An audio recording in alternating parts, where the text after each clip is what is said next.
Welcome back to the channel and welcome back to another edition of the Spurs Chat podcast. In this edition, we'll be looking back at the 2-1 home defeat against Ipswich that took place at the Tottenham Hotspur Stadium on Sunday. I will also be getting the thoughts and feelings of how the panel members are feeling today as a Tottenham Hotspur fan. And of course, we'll be looking at Ange Postecoglou's time at the club so far.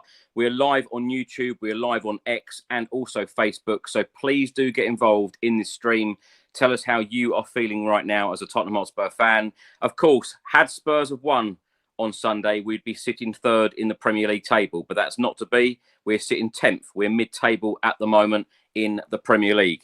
Now, we'll also be going through a lot of the viewers and listeners' questions and comments, so please do get involved in the stream. As I say, I've got three returning guests with me.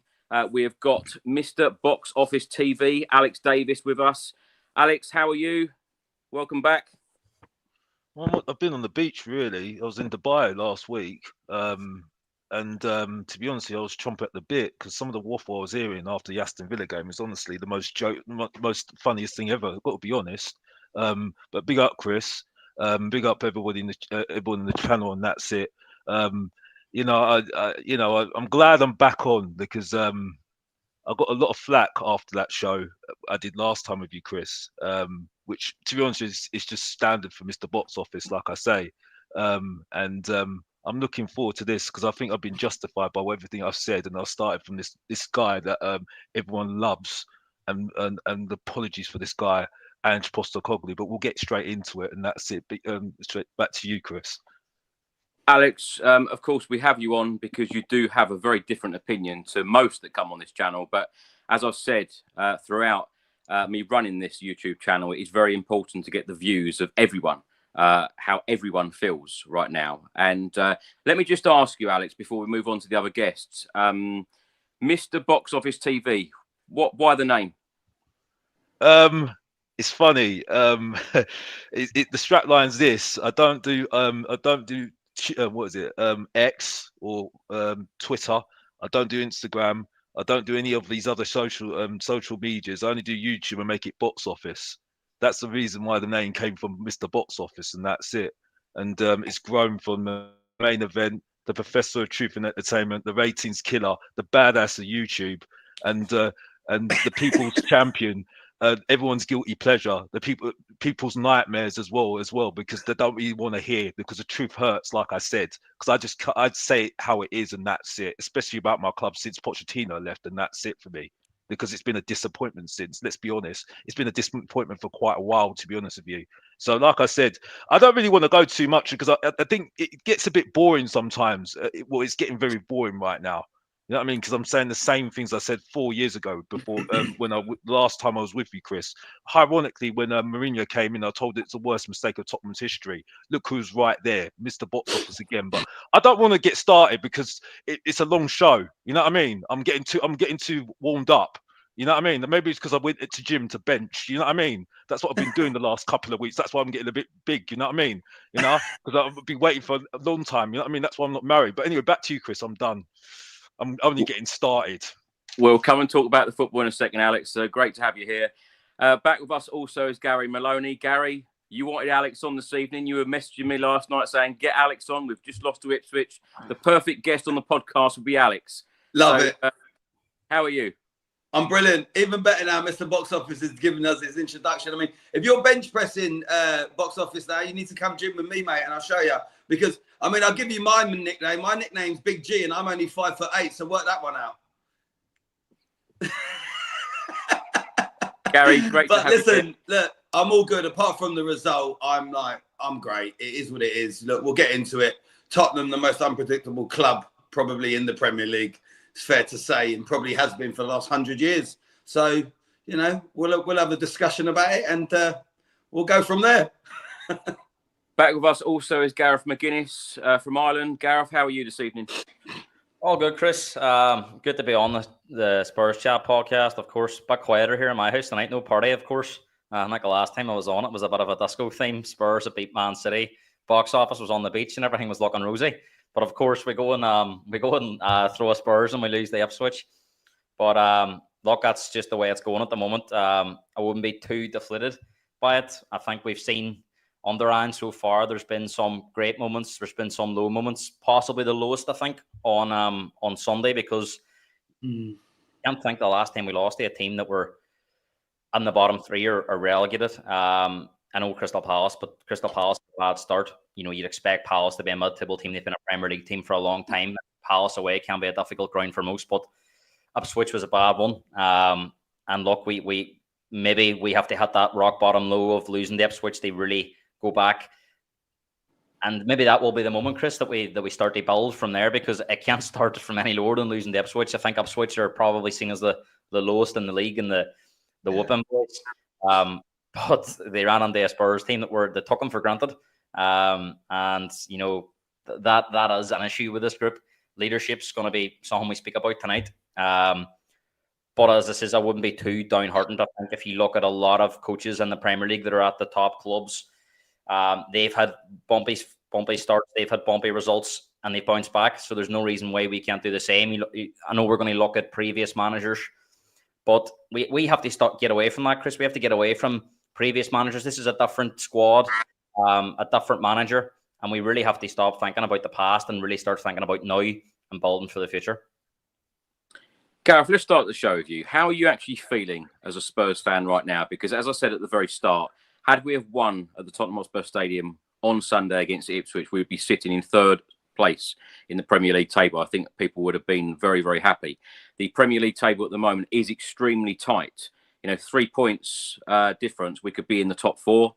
We're currently sitting in 10th place. I think it's fair to say that we have played well in a number of games where we haven't picked up points. We haven't been clinical in that final third. But how are you feeling right now as a Spurs fan? Because when you go on social media, and I know it's not always the best gauge, because social media can be a very negative and a very toxic place at times. But are you feeling positive about the future, or are you worried at the moment? Well, Chris, put it this way, right? If we had a beat Ipswich on Sunday, I wouldn't be jumping up and down thinking, we're third place in the league. At this early in the season, there's so many, 1-1 can take you from third, one loss could take you down to, if we lose to Man City, God knows where we could be in the league. So I'm not one of these people that, especially this early in the season, that gets too bogged down in where we are in the table. I kind of do try and look at performances. I'm a big reader, maybe because I'm a football coach myself. I look under the stats. I'm looking at the XG table today, and Spurs are supposed to be in the top four, even as high as third in the table on merit. And that's even we losing to Ipswich. So I'm not one of these people that gets bogged down. And if we had a won, we're the third best team in the league at the moment. I wouldn't be too worried about that. I think at the moment, Chris, the only thing you can say about the league table, taken away from previous years of where teams are likely to finish, is Liverpool have been the only consistent team in the Premier League. Man City have just lost 4 games in a row. Arsenal are only 3 points ahead of us, and we could have been above them in goal difference. And look, so at this early point of the season, Chris, we were top of the table last year. I wasn't getting carried away last year thinking we were going to be the favourites to win the league. I thought we could definitely challenge if we kept that run going. But I always felt that, I've been pretty consistent with you, Chris, that I always felt that Ange needed that third season, and then we'll see more consistency and more progress. Even when we've had that great run before the Palace game where we won 6 out of 7, I still says to you, Chris, I think we're 1 year away from where we want to be in our transfer window. So that Ipswich result, yes, it made me down on Sunday. Yes, yesterday was awful, but I've kind of come round a bit today. I realised that it is a speed bump, and we have to recover. But look, this Spurs team have shown they're capable of going. They can beat Man City. We've beat them already this season. But it's not so much that if we beat Man City, everybody comes back out again and goes, oh, Ange is wonderful, Ange is great. Because we could go and lose to Fulham the next week. I'm not one of those fans that judges it on a game-by-game basis. I think Ange made a really good point that he's not interested in the league table until May. Whilst I don't think that's the way you should look at it. But realistically, until it gets especially this season, December, January, February, before I think that league table could settle down. Because Man City are going to get stronger again. You'd expect Arsenal to get better. And I do expect us to become more consistent as the season goes on. Because we've shown this season, I can't think of any other team this year that's won games the way Spurs have on a consistent basis, dominating the opposition. Villa 4-1, West Ham 4-1, Man United 3-0, Everton 4-0. There's nobody posting them results or them scorelines when we won. And the problem that we have at the moment is we're falling too much in between. We're brilliant or we're really, really poor. We're not one of those teams at the minute. I think Liverpool in numerous games this year haven't been at their best, but they found ways they won. We're just not at that. We're not mature enough as a teammate to be able to work that out. And I do think with more experience, that'll come, and obviously more quality. The rebuild, though, Gareth, and I really want to home in on this, because the rebuild, you know, we all expected a huge rebuild, a massive rebuild, and, you know, even Pochettino spoke out about a rebuild. I think people expected managers like Jose Mourinho and Antonio Conte to be backed even more in the transfer windows that we had. It didn't happen. But Ange Postecoglou has been backed. But even though he's been backed and he's spent a lot of money, it's still going to take time, isn't it? Because, you know, I feel like I'm quite balanced in to think that, you know, he came into an absolute mess at Tottenham Hotspur, and he's had a lot of things to sort out. Yes, he spent money. He's offloaded a number of players. A lot of players have come through the door. I don't feel that we are that far away, but it is very, very important that Ange Postecoglou is continually backed. I know we'll come on to Alex in a minute, and I know he's got a very different opinion on this, but I'm 100% behind Ange Postecoglou in this project. Well, Chris, remember, Chris, right? When Spurs sold Gareth Bale, they brought on 7 players and tried to rebuild too quickly, and it was an absolute disaster. And if you think back, when Ange came in, it was everybody kind of knew that Harry Kane was going. There was that wee bit of glimmer as time was going on. Was he going to stay? But you always felt that he was going to move on, and that Spurs, once they got their price, were going to sell him. So they sell him for the best they could have got with 1 year left on his contract. He's played all of pre-season. So even though maybe Ange in the back of his head thought he would be going, he still planned that he could be here and we needed to use him. You lose him, was it 2 days before the season started at Brentford? I think he was sold on the Friday, and we're kicking off on the Sunday. We went on that great start, and it was a honeymoon period, let's be honest, because I think there's been elements of our performances this year that was better than the opening of last year, but we just had that wee bit of the rub of the green. Teams hadn't quite worked this out, and I know there's going to be opposition today when Alex comes on. He's going to say that teams have worked this out, but I do think at times this year, in the games we've played, we've been better than, you know, compared to Newcastle last year to Newcastle this year. I thought it was chalk and cheese. Old Trafford last year and this year, chalk and cheese. We dominated those teams. I know we had 2 very different results on those 2 games, but there's been really, really good performances in there. I think, you know, the Ipswich one and the Palace one, definitely, along with the Coventry game, we were really, really poor. But you're not going to be great every week, as it says, Chris. The main thing is we have to try and learn that skill of winning when we're not at our best, and we aren't capable of that at the moment. And I do think that's down to inexperience more than anything else. But for me, I am pretty positive about the rebuild, Chris. If you think, when I thought Spurs were the worst footballing team in the league when Conte left, we were awful. Whoever we played dominated us. Doesn't matter. There was a game against Brighton, I think, at the back end of that season, where they had 3 goals disallowed and a couple of and we were literally bombarded for the whole game. We had no clue how to build up our play. It was literally get the ball into Harry Kane and he pinged the pass to Son, and that was what we were relying on every week. We had 2 world-class footballers that bailed Conte out for me a lot, you know, because we were still conceding a lot of goals under him as well. And to be fair, when Mourinho came in, the club would never have been prepared for the COVID pandemic it had. No team was spending big money at the time, so maybe that had some sort of impact on his funds.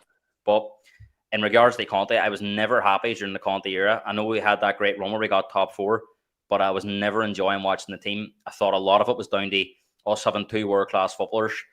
And Ange hasn't got that. He's lost Harry Kane. Son's powers have waned. And we have been missing players at certain points this season, Chris. And I think we've coped in certain games well. You know, Son was missing for a number of weeks there, and Spurs were coping.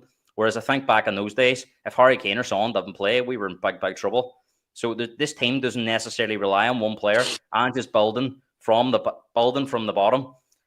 And whilst there is key players, we're able to get by without certain ones. So that's, to me, is what a team's all about. And I know we're going to speak about our managers that come in and started. But this isn't going to happen overnight, Chris. There's going to be a lot of bumps. And if you're asking me, am I still as positive as I was at the start of the season? Absolutely. Is it perfect? Far from it. But I do think we're going in the right direction. Yeah, Andrew certainly said on a number of occasions there will certainly be bumps in the road. Now, a stat here. Premier League after 11 games. Last season, Spurs were 2nd. This season, we're 10th. Points. Last season, we had 26. This season, 16. Wins. Last season, 8. This season, 5. Goals scored, 23. This season, 23. Goals conceded last season at this stage, 13. And weirdly enough, this season, 13 again. Alex, let's come to you. How are you feeling right now? We'll come on to the Ipswich game in a couple of minutes, but how are you feeling overall as a Tottenham fan right now? I just feel justified of why I didn't back this guy from the start. I just feel justified because I don't understand what Gareth is saying that where we're. I mean, the first thing, this whole thing about rebuild, it's a joke because what is the meaning of actually rebuilding, right? The thing is that we keep on this myth about rebuilding from Pochettino. What are we rebuilding from? Because we didn't win nothing. We won absolutely nothing with Pochettino, and I love Pochettino. So if we're talking about rebuild, we're building from 2008. 2008. That was the last time we won a trophy. So I don't know where only Tottenham fans are telling me this. You know what I mean? It's like, this is why our standards are so low. I don't understand this. The whole thing with Postecoglou, like, I thought he was hype when he came in because people were telling me from the start, saying to me, oh, you need to do research on him. You need to look at his Celtic thing. Watched it. I was saying, well, I'll see what he does at Tottenham, because if we're going to do the same thing we're doing there with Postecoglou, do the same thing with Jose Mourinho. Let's do the same thing with Antonio Conte, that are seasoned winners with teams that are better than what we've got, were worse than what we've got right now. Let's be honest here. Yeah, and if Jose Mourinho and Conte had this team right now, right, I think they'll do better, 110%, right?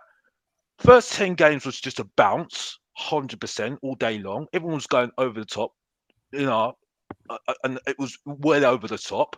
Let's be honest. And then since then, the record has been awful, absolutely awful. He got lucky in some games, and we're not just talking about this season. People talk about this season saying, "Don't panic. Why are we going over the top?" Look at the record last season with this guy. Honestly, yeah, I've got a lot on this guy. Yeah, yes, he's a good manager. Yeah, a man manager. As a coach, he's awful. No one has improved. No one's improved from that roster. And don't talk to me about Kulusevski, because if you watched him at Parma a couple of years ago, he's done the same thing at Parma, what he's doing now. Yeah, he's only improved a little bit because he was so bad last season. Yeah, and the only reason why is people forget he played centre midfield last season against Man City and Aston Villa. He looked good then, and people forget that as well. You know what I mean? He does not improve players. He can't handle big characters. He cannot handle big characters. It's ironic now. Maddison, yes, he's not playing well. But it's ironic now. Maddison's not in the team anymore. It's ironic. Yeah, he's putting Timo Werner, who should not be in the team because he's another backup. Yeah, and again, I don't like backups, because if you're gonna do backups, I want Harry Wicks back in my team, because that was a backup. Yeah, Bergwijn backup. Yeah, you know what I mean? Yeah, and then another one as well, Perisic. Yeah, that left. Yes, he wanted to leave, but I'll take Perisic in my team all day long, who's a season winner, that he would have done more in the first 10 games of his reign when he came off on a sub, actually helped with Charlison, yeah, putting crosses in the box, yeah, rather than bloody Timo Werner that were just saying, let's keep on playing him, keep on playing him, keep on playing him. That's a bad president, yeah? And that's the reason why, because people said, we need to keep Timo Werner because he's not blocking the pathway to Mikey Moore. And then people are complaining when Mikey Moore's playing. Well, we put him in that position like we did with the two youngsters that we went over the top about, Archie Gray and Burval. And again, people are telling me this is a stronger squad. Really? With that midfield? I don't rate Benicor. I'm sorry. Basuma, up and down. Sarr, yes, he was good against Aston Villa. I'll give him that. You know what I mean? The defense, I was told, yeah, we don't need any more defenders. Look what's happened. Van der Ven, everyone knew with Van der Ven, his hamstring is going to click every single time. He's saving us every single time. And look what happened.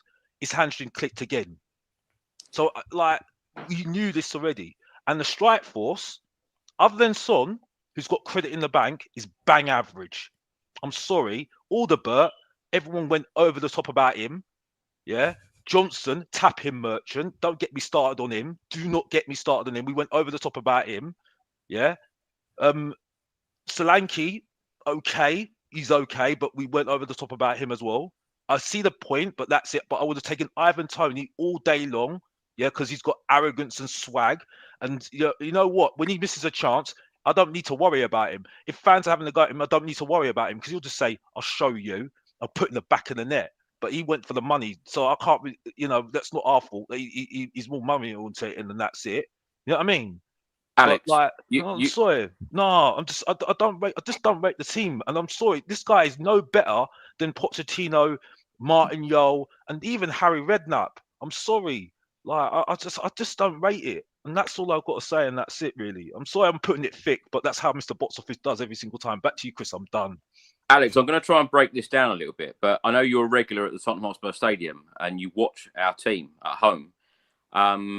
You've literally come on here. I've said how I've asked you how you feel. You've literally slated the manager and you've slated every single player. What positives do you have about our football club right now?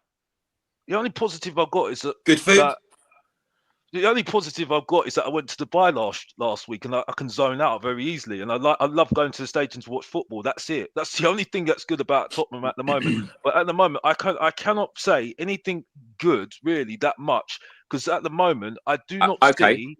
I do not see, and I'm going to be honest with you, Chris. Like I know you're trying to squeeze something out of me. No. That's fine. I'm not going to be dishonest here right now. I'm going to be honest with you.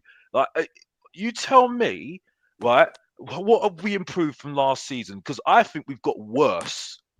Right, the thing that really annoys me is that people are making such a massive deal about Archie Gray and Bergvall.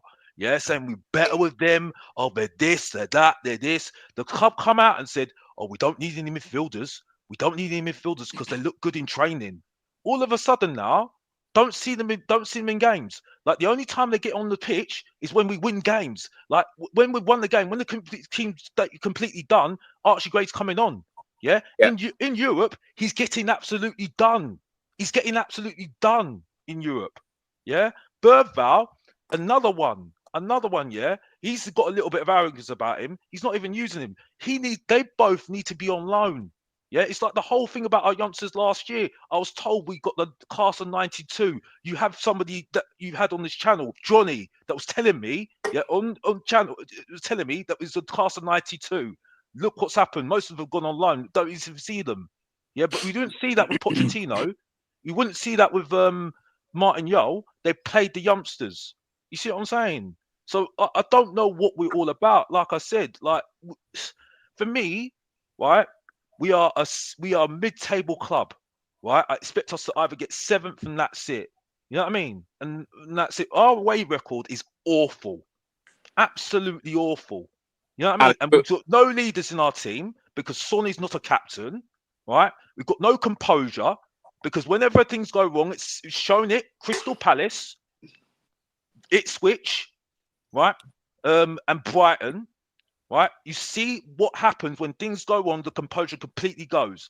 We are not a great footballing team.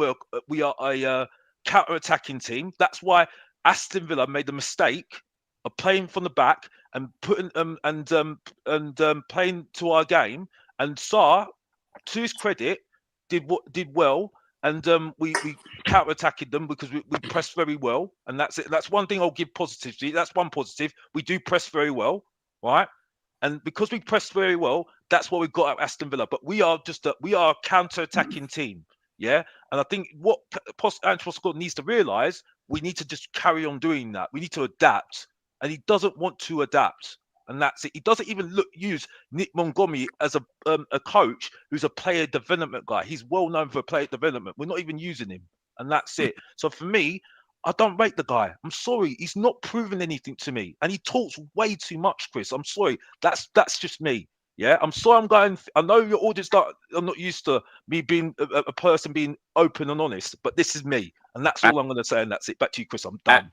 As I said, it's very important to get everyone's opinions on how they're feeling right now. Gary, before we do come to you, and I'm so sorry for keeping you waiting all this time. You must have... That's all right, mate. I'm quite happy just listening to Box Office. Alex, what would you like to see change at the football club right now? Because like I've just said, I've just listened to you for the last couple of minutes. It appears that you don't like any of our players. You don't like the way that the manager is setting up, and you don't like what he's doing. What changes would you like to see at our football club right now? At the moment, he's got to adapt. He's got to try and he's got to use these players better. So you'd like him to stay? Well, no. At the moment, I'm Ange out. I'm being honest with you. I'm Ange out. I'm so done with him. So what's the answer? Done with him. So what's the answer? At the moment, I think we need a coach. I think we need a head coach because I don't think Ange is a coach. That's the problem. I think we're better with coaches rather than managers at the moment. For me, but is it realistic though, as a Spurs fan, to think that somebody, it's Ange Postecoglou, of course, but somebody is going to come into the football club, sort out all of the mess, offload all the players that were the deadwood, which a lot of people use that term. A number of players. We're buying deadwood though. We're buying players that are bang average though, Chris. That's the problem. So you think the current recruitment is poor as well? It's poor. I'm now saying this is so embarrassing. This is so embarrassing because I've said I'd rather have Højbjerg back in my team. I thought he was bang average. Work that one out. I'd rather have Lo Celso back in my team, the Argentinian Tom Carroll. That's embarrassing, right? And now I'm actually saying I'd rather have Prodigy back at my club. What is that all about? When I was saying that I couldn't stand the guy because Johan Hang is absolutely useless. I mean, come on.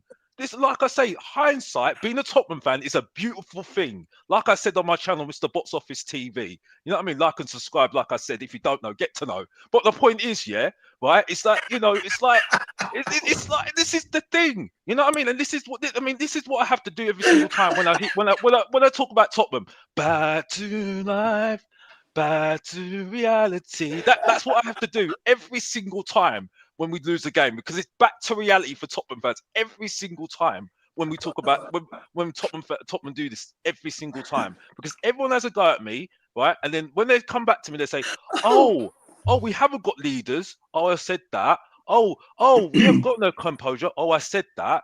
And we ain't got no arrogance and swag. We've got too many nice guys at our club. Oh, yeah, I said that a couple of years ago, didn't I? But no one listens to me because they think I'm talking absolute nonsense. You know what I mean? I asked you this before, and I'm going to ask you again. Do you celebrate when we score or when we win? Well, yes, I'm happy. I'm happy, Chris. This whole thing. I understand why you're asking me the question, but like I said before, I'm 37. I'm 37 years old. Yeah, I've been a supporter since 1998. This is a spoiler alert for my next video, by the way, because it's coming. It's coming. Yeah, on Mr. Box Office TV. But the thing is, though, yeah, right. I've been a kid. Yeah. Right, since then, yeah, I've grown and seen disappointment in my life. Yes, I've seen 2 trophies. I'll give them that, yeah, because some people haven't seen 2, not seen nothing, yeah. But because now, because of that, I'm not no silly little boy anymore. You know what I mean? Yeah. I said to you in that last podcast, I was with you. I said my breaking point was done after Pochettino. The question was asked to me, and I've not been the same since. You know this. Because I've not been the same since. You've known me for a long time, yeah, and I've not been the same since. So it's for the club and the manager to prove it to me at the moment. I need to see it. That's what a real person. That's what a real person does. Wants to see it. Yeah, not stats, because I don't play FIFA. Yeah, right. Because if you want to start doing stats, the stats don't look good for this guy. The stats don't look good for this guy whatsoever. Let me go to a stat, Alex. You brought me on nicely to the stats, because look at this stat here: Premier League managers wins after 50 matches. Pep Guardiola 36, Jurgen Klopp 26, Arteta 26, Postecoglou 25 from 49 matches. What do you make of those stats? Because that's pretty impressive from Ange Postecoglou. Yeah, but there's context to it though. That's the thing. Like that's why I don't do stats, because every single time there's stats that are there's always context to it. But it's facts. There's certain other stats that don't look good for him. If you look at other things as well, you know what I mean. I suppose it depends what narrative you want to go down. Well, that's the point. That's the point. That's why I only do what I see. You see what I'm saying? This is the thing. This is why. Listen, people might take this as a joke, but I'm like an amateur. You know what I mean? When it comes, I'm not going to be this guy that's going to do this whole thing about this stats thing. I'm someone that sees things, because that if I'm just going to do stats, I don't do football. You know what I mean? I'm out. You know what I mean? I just don't do football whatsoever then, because for me, like, I watch football because I like watching brilliant players, like back in the day, like David Ginola, like Van der Vaart, Berbatov. You know, okay, people don't like him, but Sol Campbell, you know, Ledley King, you know, Dawson, those real players. You know, Dembele. You know what I mean?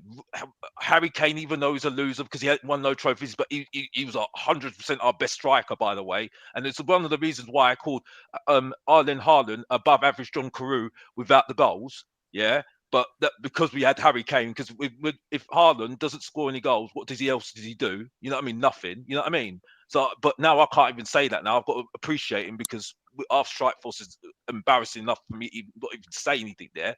You know what I mean? So the point I'm making is that I've seen brilliant players at this club, and now some of the standard at our club right now, we are now touching at straws with certain players like Bentancur, who for me is an up and down player, and there's a reason why Juventus let him go. You know what I mean? We needed a proper winger. Yeah, we needed a proper midfielder. Yeah, because if we're gonna do the youth project, play the youngsters and put proper experienced players that have won next to them. Yeah, and that is doing a youth project. Yeah, right now we're saying we're doing a youth project. Yeah, but we want to win. Make your mind up. I'm not silly. That's all I need to say. So I'm being a bit. I didn't realise I was going to be too explicit today, but no, that's fine, Alex. It's very important to tell us exactly how you feel. But on the transfer window front, I'm completely with you. I believe, and I said throughout the whole of the transfer window, we need players for now. I love young, exciting players for the future. Fantastic, but we also need players for now as well, and I think that's very, very important.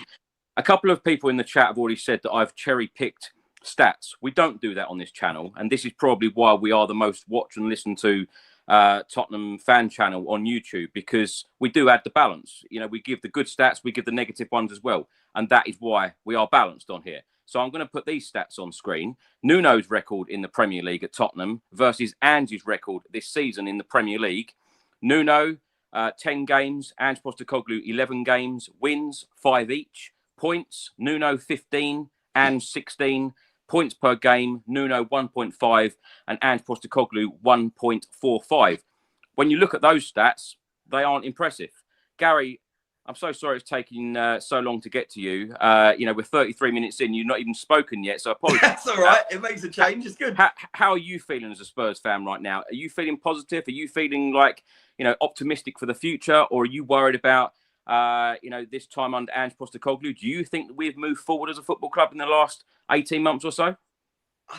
I feel like I've always felt we're always going to feel this type of way with Tottenham Hotspur. I think sometimes, and I'm not singling out any specific fan, but I think in general, a lot of Tottenham fans, their expectations and entitlement is slightly higher than what they should be. In reality, we are just a cup side. We're a cup team. You know, this is why the other day I wanted us to put our full team out for the Europa, and I wasn't actually too concerned about the Ipswich game. You know, in hindsight, he made 7 changes and we lost both. But for me, you know, we're never going to win the Premier League. I certainly don't think we'll ever win it while I'm alive. The cup run is something that we can go for. Tottenham, since, you know, the day I was born, and my granddad and all my family will tell you, 1 week we can win a game, we can lose a game. Go back 2 years, we lost 4 games in a row, and we got up to Man City and we beat them 3-2 with a last-second Harry Kane. You know, no one thought we was going to win that game, and we probably beat City in 2 weeks. That is the fact of being a Tottenham Hotspur fan. Now, Gareth touched on it earlier. Apart from Liverpool, no team in this league has been consistent, and Tottenham will never, ever be a consistent team. They will never win the Premier League. They may come close, but never going to win it. And I think sometimes the fans, their expectations and entitlement has to come down a little bit, and they have to see as it is. I mean, look, apart from Nottingham Forest at Anfield, you know, they beat Liverpool. Apart from that, Liverpool being pretty spot on. But if you look at all those other teams and all their results, you know, Arsenal, they lost at Bournemouth, you know, they've all come unstuck. You know, Villa, you know, we spanked them. I mean, if you look at the season as it started this season, It's probably what I expected. There's a few things that I did actually agree with box office on. And one of the things he said is we're going to probably finish 7th. I think we will. But I stand by what I said at the start of the season. I think we've got a good opportunity to go all the way in a cup, whether it be the Carabao or the Europa. But we're certainly not going to win the league. Am I disappointed and gutted that we lost at home to Ipswich? Of course I am. It was a worse defeat than losing to Palace. It was worse than the Brighton defeat. I get it. We're at home. We're not away. But that is what Tottenham does. If you've been a Tottenham fan for 50, 60, 100 years, or for the last 6 months, this is what Tottenham do. And sacking Ange and bringing in a new manager isn't going to change any of that. I would go as much to say if you change the whole team and put 11 different players in there, we would still do this because we're Tottenham Hotspur. We are not consistent. We never have been and never will be. We will go on runs, home and away, where we will get good wins and we'll nick last-minute wins, and sometimes we'll deserve it and sometimes we won't. And then we'll go to Newcastle where we should win and we lose. That is what we do, Chris. Gary, are you confident that Ange Postecoglou can turn the football club around and make the club successful by winning trophies that he's done everywhere where he's gone? And I know people are going to now shout and scream in the comments saying, well, Jose Mourinho did that and Antonio Conte did that, but they weren't successable at Tottenham. It is fair to say, and I said earlier, that Ange Postecoglou has been backed in the three transfer windows so far, and we hope that he is continually backed in the future windows. But the mentality over so many managers, when you look at it, since 2019, including 2019, from Pochettino, we've had 7 managers in the dugout. This cycle cannot continue by keep replacing manager after manager after manager. Surely the board have to heavily back the manager that they chose. The summer before last, Postecoglou come in. You've either got to be all in or not at all. You do, Chris, but unfortunately, like with Tottenham Hotspur and the board, it's never going to be fully in. They're never going to spend that, 100, 150 million on a player. They're never going to pay the wages of like City and Arsenal, Chelsea play. So you're always going to be playing catch up. But to answer your question, do I think we'll be successful under Ange? You have to define successful, because some fans will say successful is getting top 4. Others will say I think we're all the Premier League. Others will say the Carabao Cup. Yeah, but I think we're all at a point now where we're all agreeing like a trophy is success, because yes, top 4 is nice. Because I think it's still a mixed bag, Chris. I think it's still a mixed bag. There's still a lot of fans out there that would consider top 4 to be better than winning the Carabao Cup. I think a lot of them look down on it, and certainly the board, the Carabao Cup, I think the club get 100 grand, FA Cup 2 million, Europa 50, and then the Champions League is over 100,000. You have to take those into account. The majority of the fans don't care about that. We just want to see good football week in, week out. One thing I will say is, from Conte to Ange, the football has got more entertaining and has been more front foot and better to watch. But I do feel, and I will keep with this argument, I do still feel, and yes, we did have Harry Kane then, some of the football under Mourinho was good, entertaining, front foot attacking football. But I do feel, certainly over Conte, and it goes without saying Mason and Nuno, that the football now is some of the best football I've ever seen. Chris, I remember, I've said this many a time, I remember under Conte, we beat West Ham 2-0, and I was falling asleep at the game. I went home after a win, and I was pretty disappointed. I think the problem is, as a Tottenham fan, and with those Tottenham players, there are no leaders in the team. I said this months and months ago, okay? I came out and said it. Son's not really captain material. He's a lovely guy. He's not really captain material, but even if you give the captaincy to Romero, or you give it to Maddison or to Bentancur, we're still going to be a team that can go and beat Man City or Liverpool and then lose to, Ipswich or whoever. That's just what we do. I don't see that changing while I'm alive, Chris. What I do see is us maybe, getting in the top half of the table and possibly winning a trophy. And I think our best opportunity is the Carabao or Europa. Am I happy with Ange? Yes. Do I want him to stay? Yes. Because what is the point of sacking Ange? To bring in a different manager with the same players and the same mentality. And I don't think if you brought in any manager, they could make that team more consistent and win on a regular basis, week in, week out. I don't think they could.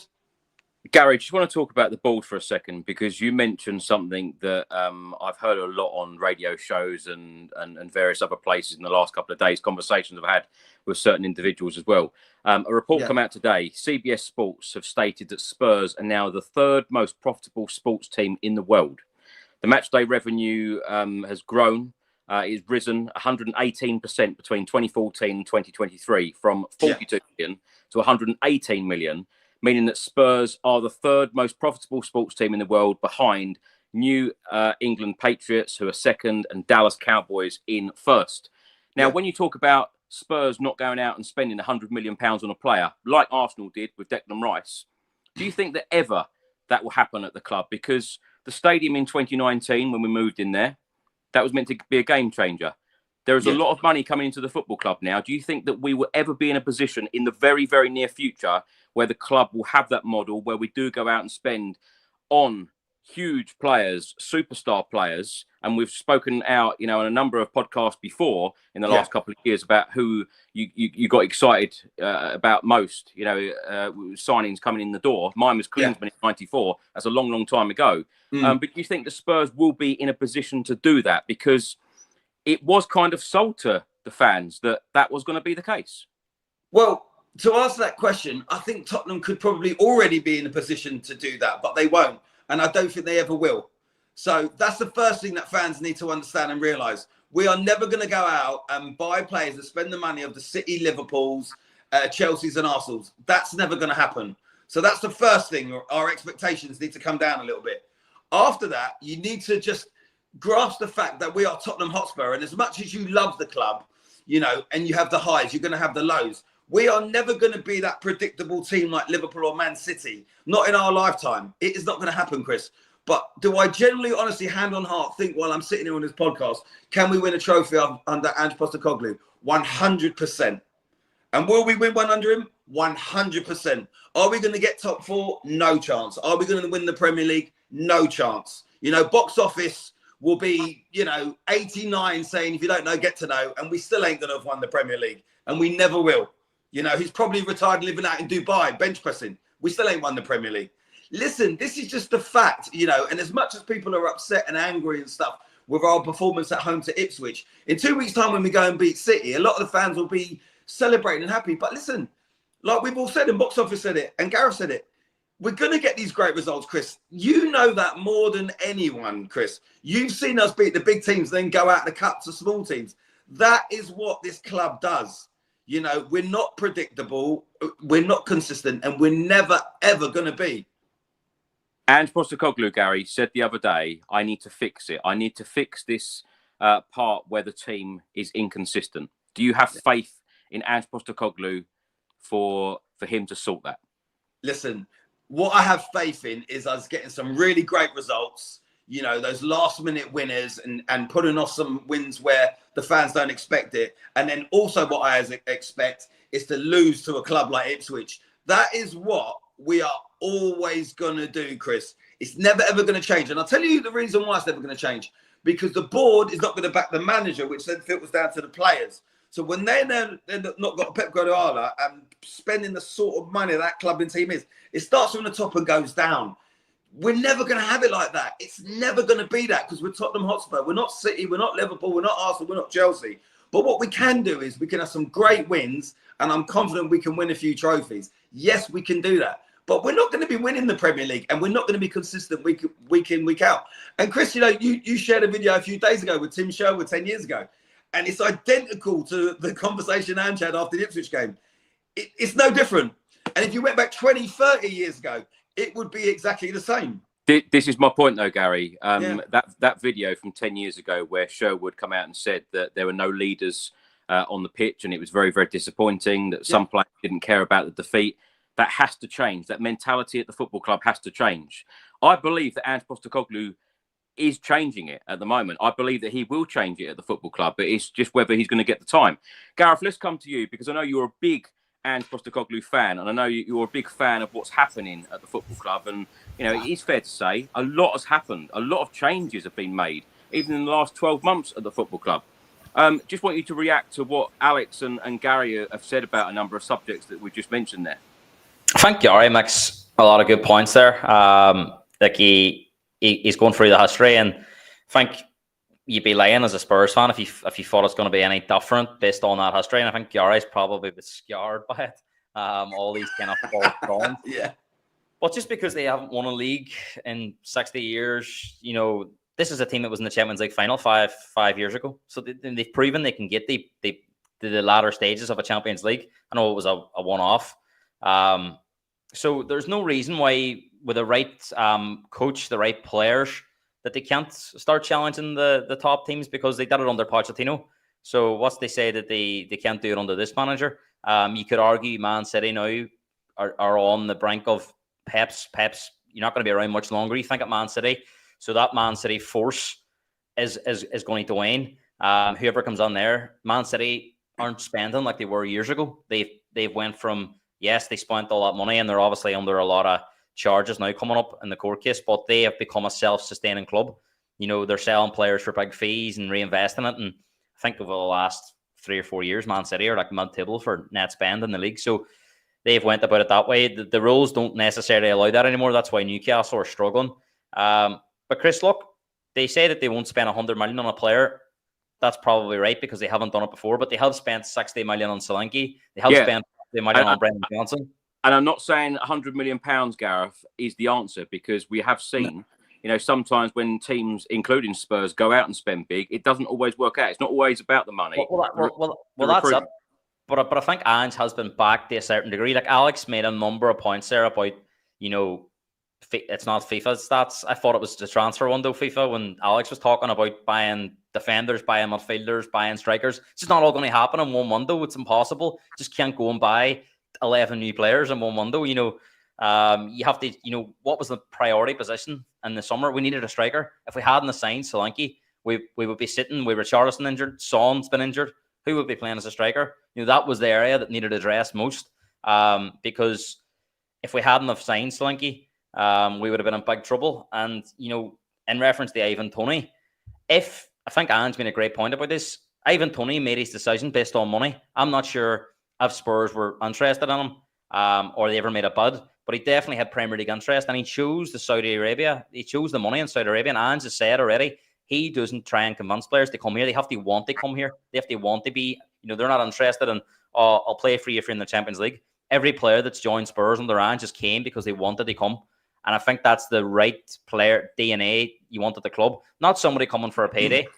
We've seen so many players go to Man United for a payday, for a big fee, for big wages. And look how that's turned out. You know, just they think that we can go out and sign 11 new players tomorrow, all on big wages. They might not necessarily want to be here. And then you're in an even bigger mess trying to shift them. Look at the trouble Man United have had over the last few years of selling players they bought for big money on big wages. It's not always the answer. So, you know, I wouldn't be getting too bogged down on what we're spending, because we've brought on Van de Ven for what, 35 million? Brilliant signing. So there's been a number of players over the years, even if you go back to some of them other managers that Alex has spoken about. We got Van der Vaart for what, 8 million? Robbie Keane, great signing. Jermaine Defoe. So it's not always about signing players on big fees and on big wages. But what I do believe, and I agree with you, Chris, is if a player is available or once they come and it is costing that wee bit more, that is where the club has to be braver. That is where the club has to act. You know, I watched Pedro Neto for Chelsea the other day. He's not had the best start at Chelsea, but we were heavily linked. Do I think Pedro Neto makes us a better team? 100%. Would I like to see Pedro Neto in this team? The rumours were it didn't happen because of wages, and that is something that has a problem with the club. But I'm not in that camp of just going and splashing it for the sake of splashing it, because one, anyway, now, Chris, you can't do it. Look at the many clubs that are on the breadline with these FFP rules. You do have to be smart. And for me, I am trying to forget about the past and trying to look at whatever happened under Conte, whatever happened under Mourinho. Yeah. Yes, it's in our history, but we have to start thinking about what Ange is doing now and building. And the point that Gary made that was really, really important for me was, I don't think any Tottenham fan out there, any genuine Tottenham fan can tell you that this last season and a bit hasn't been more enjoyable than the previous 3 or 4. 100%. Even like I've been at the games, and it's a totally different atmosphere. Yes, there is some moaning and groaning at halftime in the Villa game I was at a few weeks ago. But that actual the actual performance in the second half, I never seen that any time under the last few managers before that. You know, going back to Pochettino, obviously we played like that. But I do think we're going the right way. It's just going to take time, Chris. It really is. You know, that stat you put up is a really important stat for people to remember. This isn't going to happen overnight. and we have to be patient. I know it's difficult for us to be patient because of the history involved, but this league at the moment is wide open, Chris. If we find some consistency, you will see us climbing that table, and you'll see us closing the gap. Because as good as Liverpool have been as well, I'm not sure they're going to win every single game.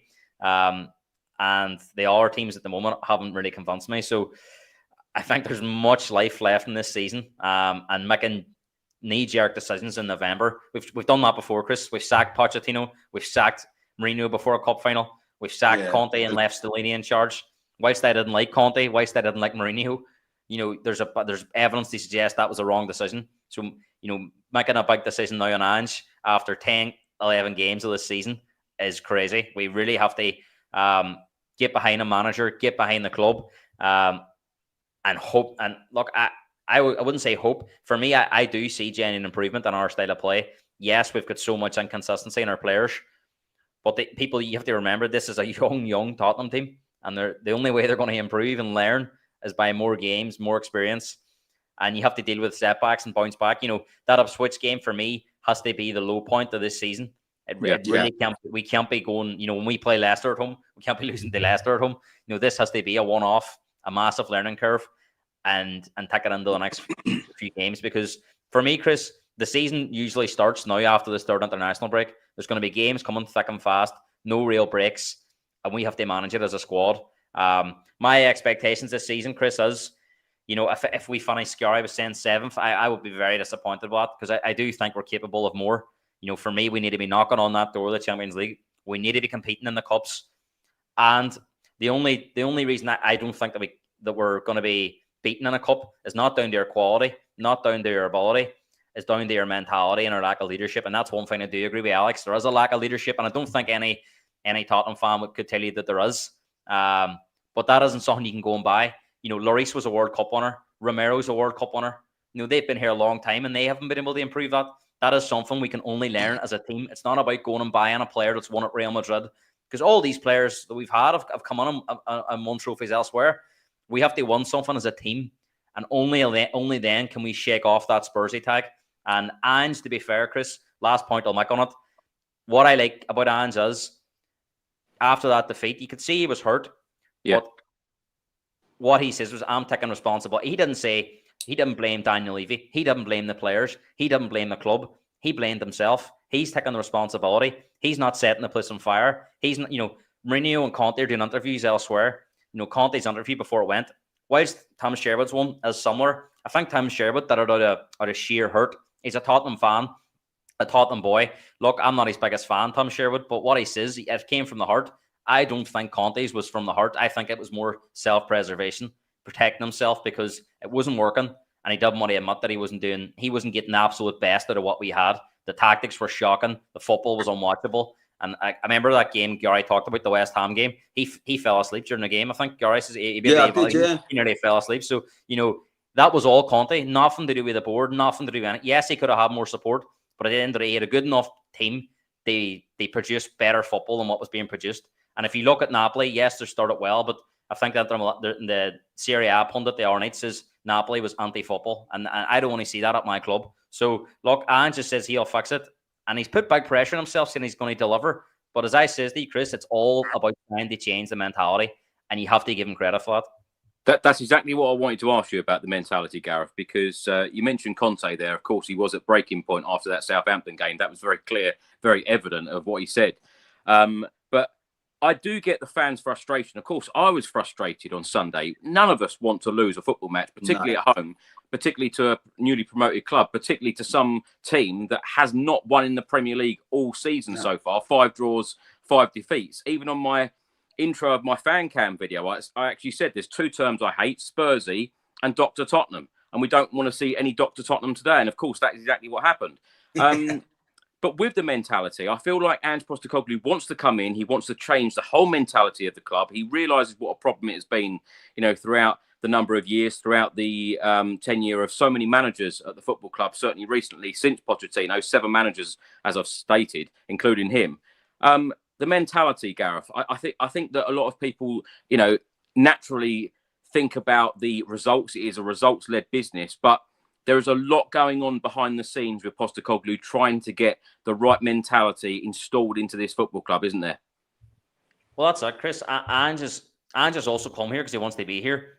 Conte and Mourinho thought they were doing us a favour when they were here. The reality was with those two was that their exposure, their priceless. They were priceless at one stage in their careers. They were only at Spurs because the big clubs. And Gary was right. The Liverpools, the Man Cities, the Arsenals. For me to sit here and think we can be as big as them or we're going to challenge them year in, year out is complete delusion. Do I think with the right coach and the right players we can get closer and possibly do something? 100%. But the jump above those clubs is going to take years and years and years. And, it's unrealistic to think that. But, those managers came to Spurs because realistically, the Barcelonas, the Real Madrids, the Man Uniteds, the Liverpools, those opportunities were gone for those managers. We got them at the back end of their career when football's changing. Like box office is there.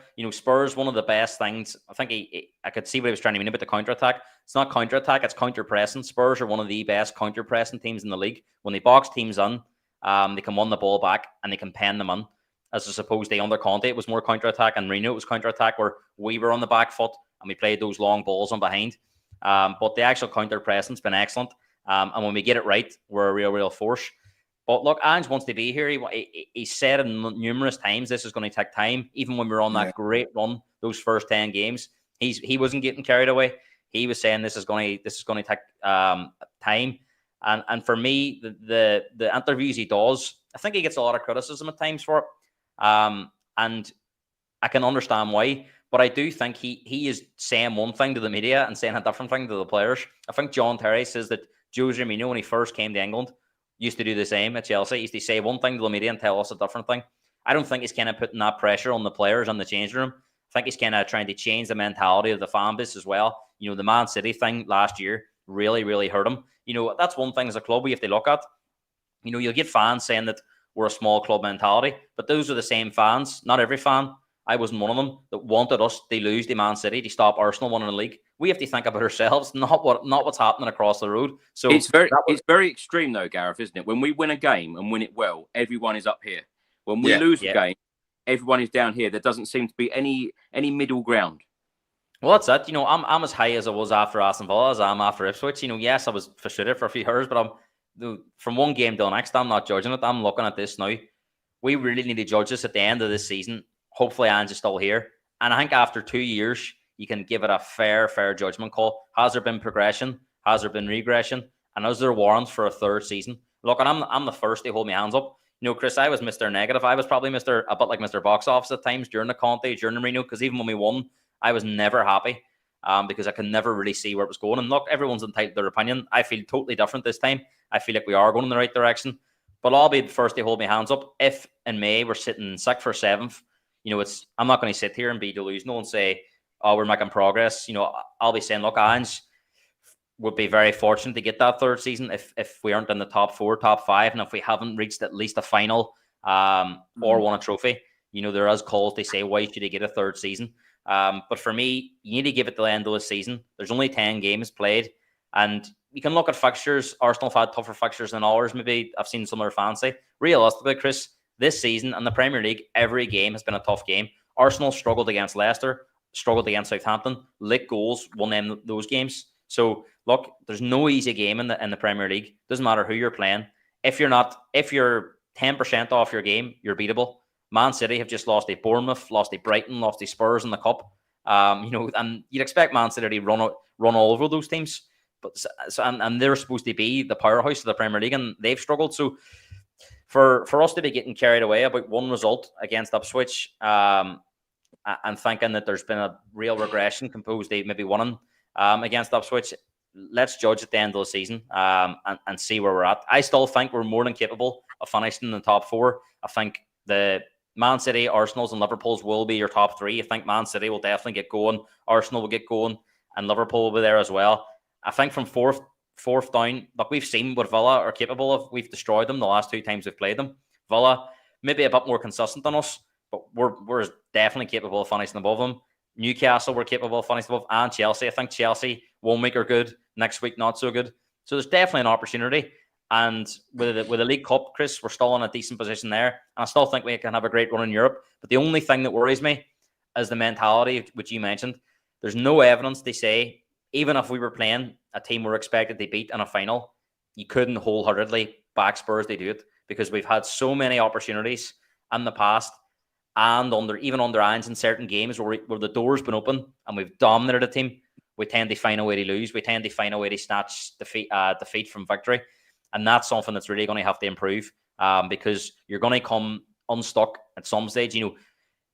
If we get past Man United, you could be playing Liverpool or Arsenal next. We have to be on our game to beat those teams, and we have to make sure when the opportunity comes, we take it, because football's a ruthless game, Chris, and that is the issue at the moment with a lot of the fans. Even some fans that are on the age of Ange and Ange out, going from game to game, it is down to the results. Whereas I'm being a lot more patient. I'm not really looking at results. I'm looking at a long-term view. But look, we'll have to see what happens. I'm still fairly positive we can have a good season, but I wouldn't go as confident to say we can win stuff, because the players have shown you they can't really be trusted. But I'll be surprised, Chris, if we finish any lower than we did last year. And I really do think 5th or 4th will be one of those two spots. Yeah, for me, I think it depends on how many injuries we have and what business we do in the January transfer window. Certainly, if it looks like we're still going to be in Europe, and of course in the League Cup, hopefully we'll go through to the semi-finals. Jamie writes here: last 39 games, won 17, drawn 5, lost 17. Not good enough. Grant says here, Ange is improving the performances. Keep the faith and enjoy it, the roller coaster. Now, I put a post out on Twitter or on X earlier, asking for a rating out of 10 for Ange Postecoglou's time at Tottenham. Here are a couple of responses. Alex says 5.5. Not Alex on the stream, by the way. No, you'd say 1. Ollie Brooks says 5 out of 10. Party Chambers, 4 out of 10. Denforth Plumbing, 5 out of 10. There are a lot of 5 and 4s out of 10s here. DJ, 6.5 out of 10. Jamie, 4 out of 10. Richard, 5 out of 10. Thomas Kavanagh, 8. Alex, what would you give him? 3. I'm sorry, he's just awful. I think that first chat that you did stole the thunder of somebody, because those stats came from one person only, Sava, right? He said this, right? 39. This is because I don't do stats. This is from him, right? It's if the last 39 games, right? The last 12 months, 17 wins, 17 defeats, 5 draws.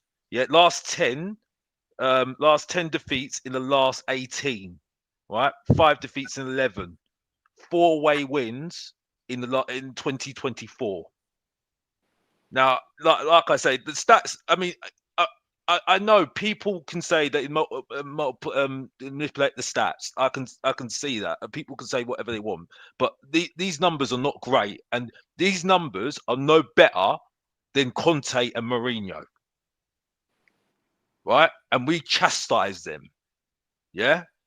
So, like I say, I mean, some of the stuff I heard from Gareth, I listen. You've got the right to have your opinion. Right, but that's just fuel for Mr. Box Office, like I said every single time. You know what I mean? What don't you? This guy has had 400 million, right?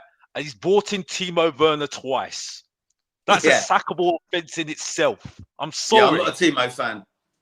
I'm sorry. Yeah, right. I mean, unfortunately, like I said, he's not improved that team. The only player that he's brought in to improve that team is Solanke.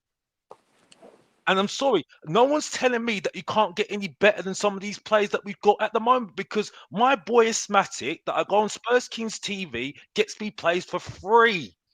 Every single week, right? Show me players that are decent, that are better than some of those players right now. I'm sorry, I'm not hearing this nonsense. I'm sorry. And then the thing that's so perfect, what Gareth says, yeah, we go because we give so much apologies for this manager, we go to Daniel Levy. That's the perfect thing. Daniel Levy comes up then. You know what I mean? And the thing that's so funny about it, right? It's all on Ange. So yes, it is his fault that we lost against Ipswich. Yes, it is his fault that he's brought in all these players, because he said it himself. And if he's lying, well, I can't trust him then. I can't trust whatever he's saying then. sorry, it's either he's telling us the truth, saying that it's all on him, or he's just telling us a lie. So I can't believe what he's saying then. You know what I mean? So I'm sorry. Like I said, listen, I know it's not easy for people in the chat, because I know this is not, because you like people that are more, Alex, stop saying that. I've said it 3 times now. Yeah. Say what you want to say. Yeah. Everyone's got an opinion. Yeah, Chris, you need to tell box office the times I've been on there swearing, going absolutely mental. Yeah, I'm just because I have. Don't think for a second that me and Gareth and all the guys that are on it are always positive and happy clappers, because we're far from it, mate. Let me tell you. No, I'm just saying. I don't write things on X that people are going to like. Sometimes people completely disagree with what I say. It's the nature of it. Yeah. But this is the point. You see what I'm saying? There's always context, and that's it. And like I said, a realist does what he sees, right? And I have not seen anything. I'm sorry, the football is not great. I'm sorry, it doesn't get me off my seat. It just doesn't. I've sat in the stage and I'm sitting there thinking, Kulusevski, he's on good form. Like the whole thing about Kulusevski, he's the best player, and he's a superstar. No, he's not. I'm sorry, Spurs have scored 4 goals 3 times at home this season. Surely that got you off your sheet when they scored 4 goals 3 times in 3 home games. Spurs. Who? Surely that got you off your sheet. Who are you Spurs talking scored. They scored 4 against West Ham, 4 against Everton, and 4 against Aston Villa. Surely that got you off your seat when you're at the stadium. Yeah, it was good. It was good, but like we were supposed to beat West Ham. We were always supposed to beat West Ham. Yeah, but no games are given. There's not this supposed box office. You know what I mean? We're supposed to beat Ipswich. The one I will say that he did well in, I will give him that. Yeah, he did make some good decisions in that game, by the way, Brentford and West Ham. I'll give him that. He did make some very good decisions in that game to make some good substitutions. So I will give him that, because he did make, we do give him criticism for certain things, not making substitutions and decisions quickly, and he did make some good substitutions in those games, so I will give him that. And in the game against Aston Villa, it was impressive in that sense that it was a tight game and it was going against us, because we counter pressed. And I think it's more counter attacking. I've got to be honest with you, Gareth, no disrespect to you, because you've got your opinion, but I think it's more counter attacking football. And Sarr was absolutely fantastic, but I think for me, Sarr is a very energetic player. He's nothing special for me. He does what you see. You know what I mean? He's got energy, and that's it. And I think that worked against Aston Villa. But don't forget, box office. Aston Villa. Remember, I think it was because I was away at the time. But did he not take off Son and Bentancur? And then there was a lot of fans not happy about the I give him credit for that. I give him credit for that. Because I was one of the fans that wasn't happy with that. But when it changed, we got 3 goals. I give him credit for this. Give him credit for this. Yeah, because I was confused about it, and it worked. It did work. And the second goal was a good goal. Yeah, I'll give Kulusevski credit and Solanke credit, because that ball from Kulusevski, if that was De Bruyne, we'd be waxing lyrical about it. You know what I mean? So that ball from Kulusevski was fantastic. And then the finish for Solanke was really, really good. The third goal, though, let's be honest here, it's the similar goal that we've seen before. You know what I mean? Like it's a counter-attacking goal, and that's it. But and Maddison's goal free kick was a fantastic free kick, and I think he needs to be in the team more. But I think they've had a falling out. In my opinion, Maddison and Ange. That's my opinion. I think they've fallen out. We've spoken about the inconsistency, but King Hoddle writes here, the football at times has been breathtaking, to be honest. I don't agree with that. Under Ange Postecoglou. Have you liked the style of football under Ange since his arrival? I don't get it. I think when it clicks, it really does click. Not with these players.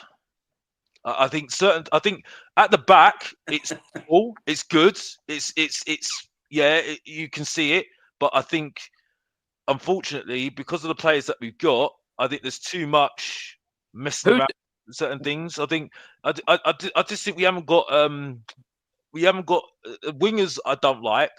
I'm sorry. I think Johnson and Son are too similar, right? They're inside forwards, right? For me, Like, I think Johnson's not a winger. Johnson's just not a winger. Son, I don't think he's I think he's more forward now rather than a winger for me. He's lost pace and stuff. Son. Yeah, and I think we haven't got anybody to compete with him. We'll talk about Son in a second. Who do you like? Who do you like watching? Who puts a smile on your face? Well, Van der Ven's very good. I have to say that he's very good. But I think the problem I have with Van der Ven is that he uses his pace too much, and that's why he gets handled and he's clicking like this. And it's going to keep on doing it because he keeps on using his pace to save our asses every single week. And I think there's going to be a time when it's just like he's just got to learn to be a better in the mind with being in the right positions to stop attacks rather than always using his pace to save himself a lot of the time. You know what I mean? Because we needed to use him at left back anyway because we didn't get a left back to compete with Udogie. You know what I mean? And the same thing with Porro. I think Porro should be more in the final third for me because I think he's got a cross on him. Defensively wise, he's awful. He's absolutely awful. The Dragusin whole thing, for me, he's a very good defender, but at the moment, I don't know what's happening at the moment. It's just not clicking. And I don't know what else to say on that one, really, to be honest. It's either he's not getting on Romero and it's just not clicking the partnership, or I just don't know what else to say on it, really. But it's just not really working at the moment, isn't it? Alex, Michelle writes here, who would you like to replace Ange with? I mean, I do like Eddie Howe because he's a coach. I like Eddie Howe because he's a coach. You know what I mean? I just think we need coaches for me. But don't you think, box office, if you brought Eddie Howe in, it's the same players though? Yeah, but I think he works with players to coach them. I don't think Ange uses. I think he just all he does is work on a system, and he says, "Oh, just let the players do whatever they want." I think he's a good manager. Would not solve the issues that we have because you could argue as well. You could argue as well. Newcastle have a better midfield than us, and there's plenty of times Newcastle are struggling in games.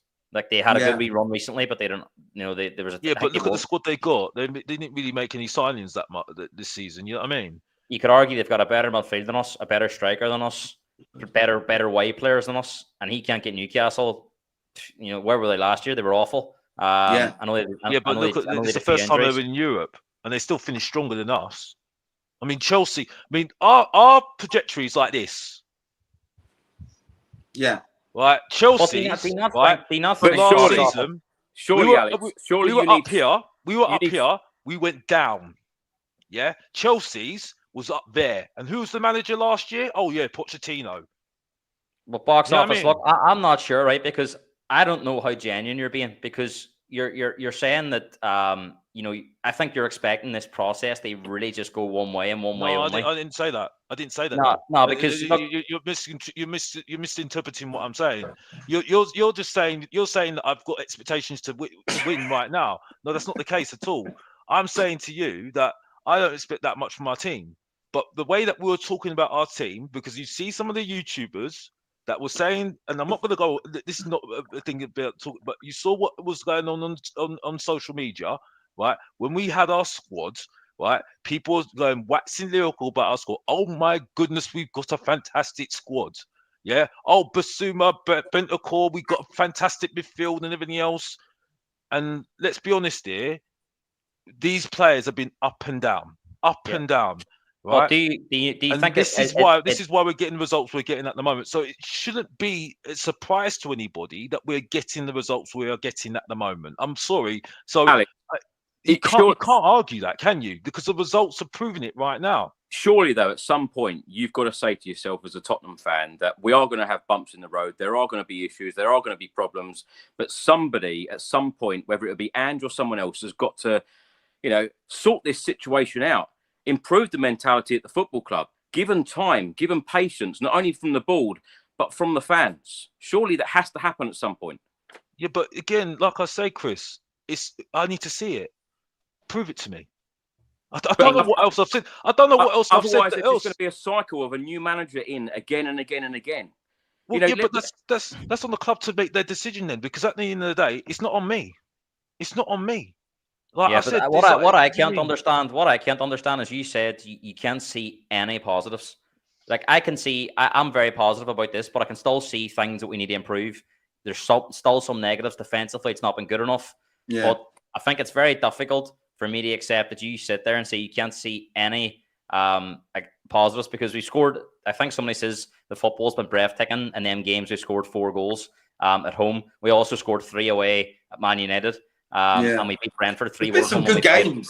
It's been some good games. So I think it's very, and I think you have to understand that this as a process, there's going to be ups and downs. And so if you look at Pep Guardiola's first season, I'm not saying we're going to do what Man City did, but he got beat 4-0 away at Everton. He went out and his first season in England, he says he learned so much. I think Man City script top 4. What is this process, though, Gareth? You're telling me about this process. Where's this process? Where's this process? Because I'm trying to figure out where this process is. But no, but the process. I was told this process was under Ramos. No, but what happened forget there? About that. But that's no. But you're telling me about this process. But where's this process? What am I supposed to? Where's the end goal? It's fair to say that a lot of the playing squad has changed since the last 2 managers. I think it's a very much a new team, right? So you have to cut them. Forget about Juan de Ramos. That was now, right? So these players are going to have ups and downs. They're young. Some of them have only had 1 season in the Premier League. They're young. They're young. You said they're young. Sarr, right, is a seasoned professional. He's been playing for a long time. It's only his second season in the Premier League. No, but he's been playing for a long time. He's had the loans. He's had loans. But the Premier League different to every other league. Kulusevski, he's been playing for a very long time as well. So he might be young in age, but he's been playing for a long time, right? Similar age to Foden, right, who's been doing it every single season. Yes, this season's not looked good, but let's be honest here, he's been consistent. Yeah, but see these managers we're speaking about. Doji is a seasoned professional being in the Italian league. So where's his excuse? Right?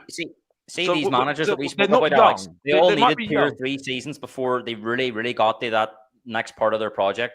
There was lots of ups and downs in their seasons, and they backed their manager. I'm not saying the same is going to happen here, but you have to understand that this is going to take time. And for you to sit there and say there's no positives, I don't believe you're being genuine, because there has been positives.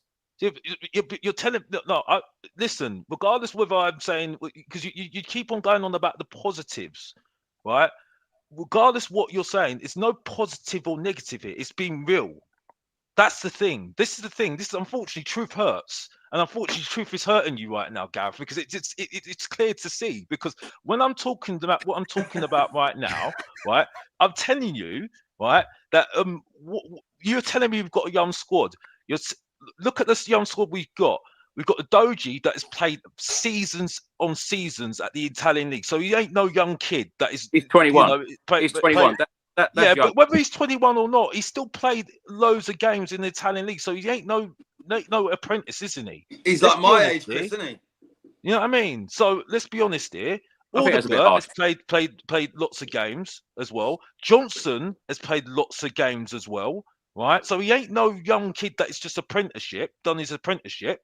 You know what I mean? So and you know, most of these players are doing very well, right? Some of the players that Manchester United have got and who've won 2 trophies, by the way, and they sat their manager off, by the way, right? Because they've got high expectations. Right, they had what is his name? I forgot the midfielder, the young midfielder that went on to win trophies. Yeah, right. They've got Garnacho as well, and they're not saying, "Oh, he's young." They're saying, "No, you've got to still do it." You know what I mean? So, like, I'm sorry, this is. But Garnacho's not been consistent. Garnacho's not been consistent because he's not experienced enough. Alex, would you say you're a positive person? Well, yeah, I'm a positive person in life, Chris. Yes, I am a very positive person in life. But it's like I said before. I can distinguish myself being a football fan and being a Tottenham fan and Alex in life. Mr. Box Office is a guy that's a real guy that just says it how it is and rattle people and put them to shame, and that's it. You know what I mean? Okay, let me ask you, when was the last time you felt really positive about Tottenham Hotspur Football Club? Tottenham Hotspur? No, since Pochettino. Pochettino, 100%. At what point? Positive. At what point? After the halfway through the second season. Halfway through the second season. Because he improved a lot there. And also, I would say I loved it. I was happy, right?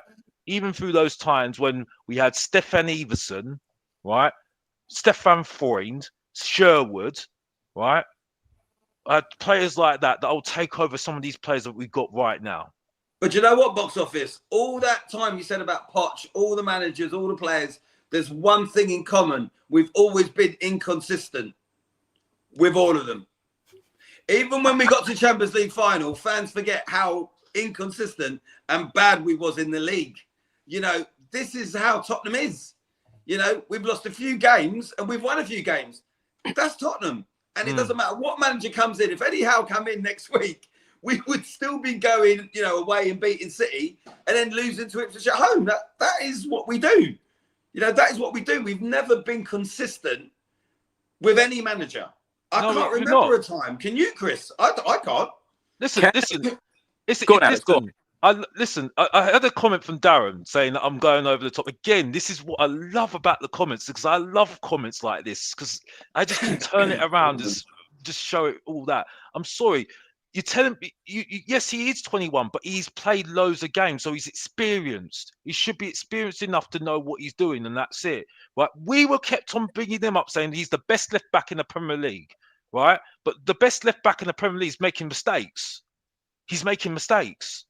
So what is that all about? So, like, you know what I mean? We hype our players up like they're the best players like ever, and they don't do anything. Well, no, but we hype up our players too much. I'm sorry. It's ridiculous. I'm sorry. And if Darren wants to come on and have a go at me, that's all good. It's all good because I'm ready. You know what I mean? I've had my cornflakes in it, so I'm all good. You know what I mean? Alex, in fairness, you've had some mixed comments today. People having a go at you. A lot of people. Listen, I love it. I love it. Yeah, you know what I mean? A lot of people have agreed what you've said. Yeah, a lot agree with you. I agree with some of your points. Definitely. I've agreed with one or two.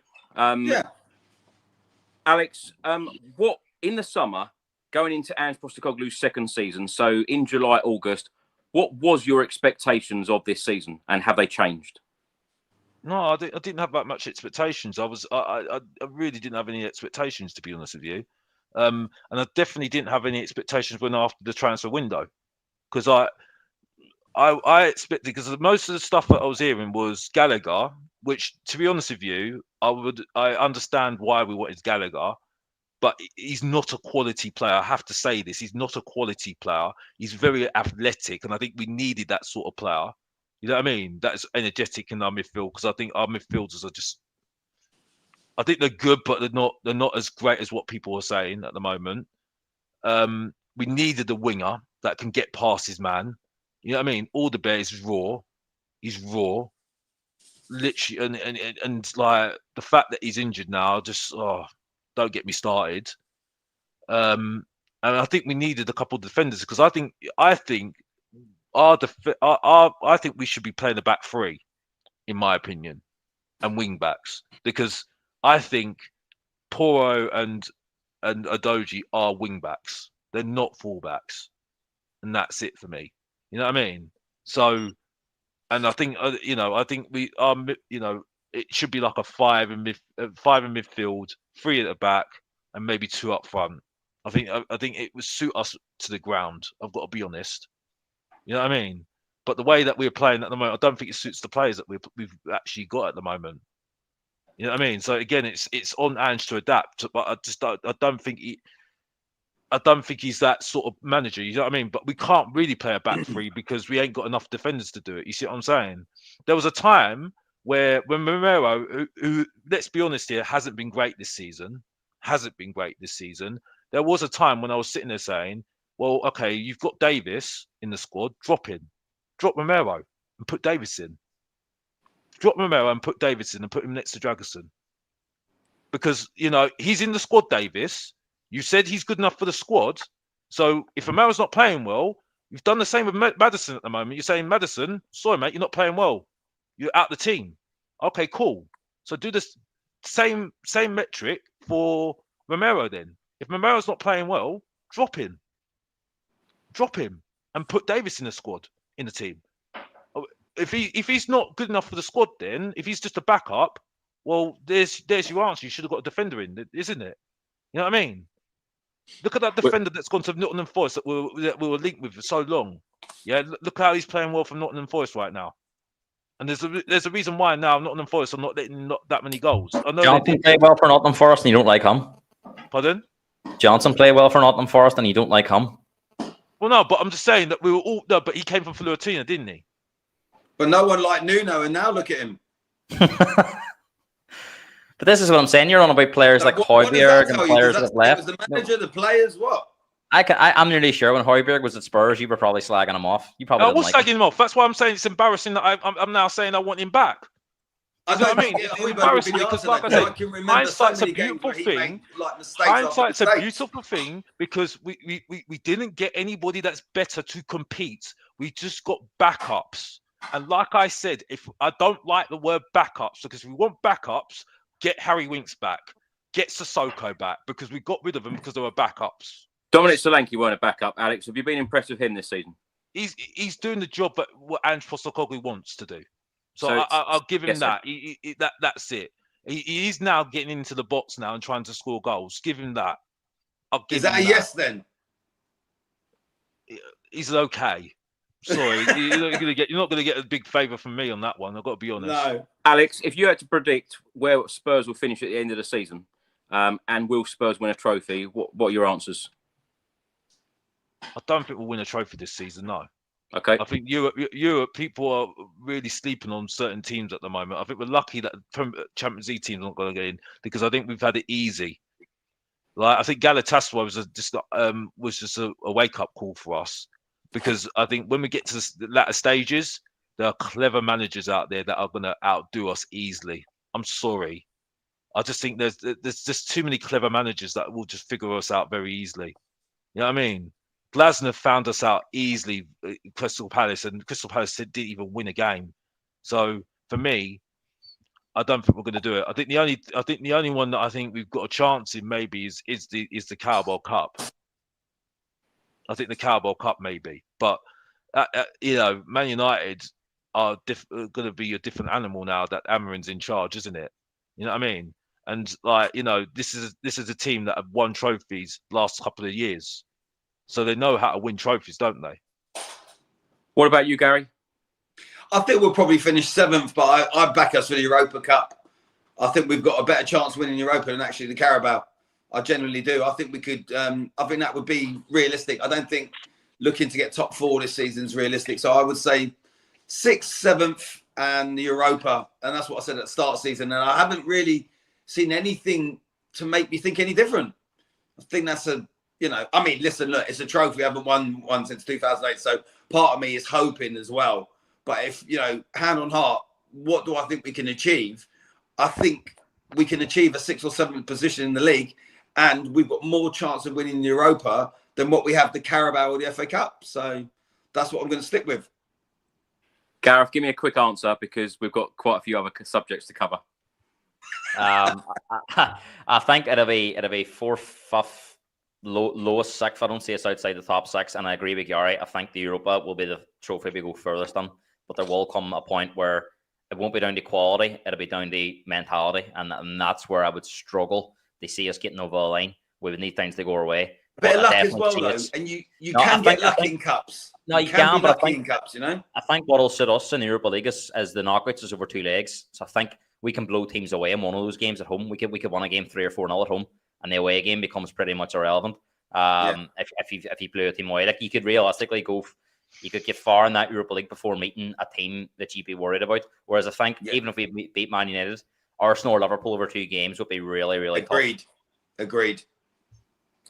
Gareth, on the subject of Heung-min Son, TalkSport reported today that Tottenham's decision to hold off on offering captain Heung-min Son and fans' favourite a new contract has become a surprise to him.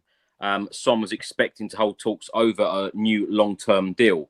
What do you make of this decision? Because, of course, there is that option option to extend for another year. So he will be at Spurs until the summer of 2026. the right decision for you? Would you expect him to stay at Spurs beyond the summer of 26? Well, it's not what you've done for me, Chris. It's what you can do for me now. And I think the club have to look at it that way. You know, you've seen the contract talks with Liverpool with Van Dijk and Salah. You know, if they sign a new contract, it's not going to be a 3 or 4 year contract. It's going to be 2 max. I think we saw him. He extended it by 1 year. And the way he's been playing now, he's picking up injuries. He's inconsistent. It's hard to see him in 3 years being that player for us that he's been in the past. So I do think that's the right decision. And I think you're not going to get much money for him anyway now. So you're as well just to let him play out that last year, the extension, and let him go on a free if he goes, or if he might end up retiring, who knows. But I do think that's the right decision. 1 more season of Son sounds about right based on what we've seen in the last couple of seasons. Alex, let's come to you on Son. What have you made of Son this season? Would you like to see him still be a Spurs player beyond the summer of 26? It's a difficult one with Son because for me, at the moment, I think he's obviously our best attacker at the moment. But I think it's because we didn't get anybody in to compete with him. And that's it for me. And so that's put pressure on him, and that's it. And I think that's why he's getting these injuries, and that's it for me. I don't think he should be captain. No. And I think I'm not surprised the club are thinking about it. What I think the club are doing at the moment, I think they're banking on this Korean. I'm sorry if because I can't remember his name. The Korean that's coming in January. I think he's coming in early. Banking on him to just cause a surprise. I think. The winger that we're bringing in, Yonin Hook, I think his name is. Sorry if I got that wrong. I think they're banking on him to cause a surprise in the team. I think because he has a bit of a dribbler. But listen, to answer the question, I think we do have to stop relying on him. Yes, I think we need better wingers to compete with him. Yes. And because at the moment our forward line is just awful. I'm sorry, I don't like the wingers. I don't like any of them. Is it that bad though, Alex? Is it that bad? We've scored the most goals in the league. It couldn't be as bad as what you're saying. I think it's because we've been lucky in certain games. I think because we just attack and we're just a team that we overload, and it's just a bit of a. I think they're inconsistent. I think they're inconsistent, but I don't think they're bad footballers. I don't like that. I just don't like it. I agree. They have been very inconsistent and very wasteful in that final third, and that was a frustration for Postecoglou. And that's why because they're good. They've got no arrogance or swag. They've got no composure, right? Like when Timo Werner's in front of goal, 9 times out of 10 he's going to miss. Yeah, because 10 he's times a nice out of 10. guy. Not 9 out of 10, 10 out of 10. He's a nice guy. There's too many nice guys in that forward line, and I'm sorry. Listen. I think with Solanke in there, though, Alex, we're going to be almost guaranteed a lot more goals this season with Solanke inside that 6-yard box, because a number of the crosses and corners, if the service is given to Solanke, he will finish. And I take the point because in that final third, the amount of crosses that we put in on Sunday against Ipswich, far too close to the goalkeeper. I thought the crossing was terrible on Sunday, and that does need to improve. But I am confident Ange Postecoglou can work on that, and that can improve because we do create chance after chance. Not with these players. We've seen it.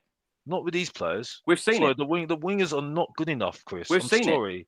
Well, yeah, but I don't agree with that. I just think.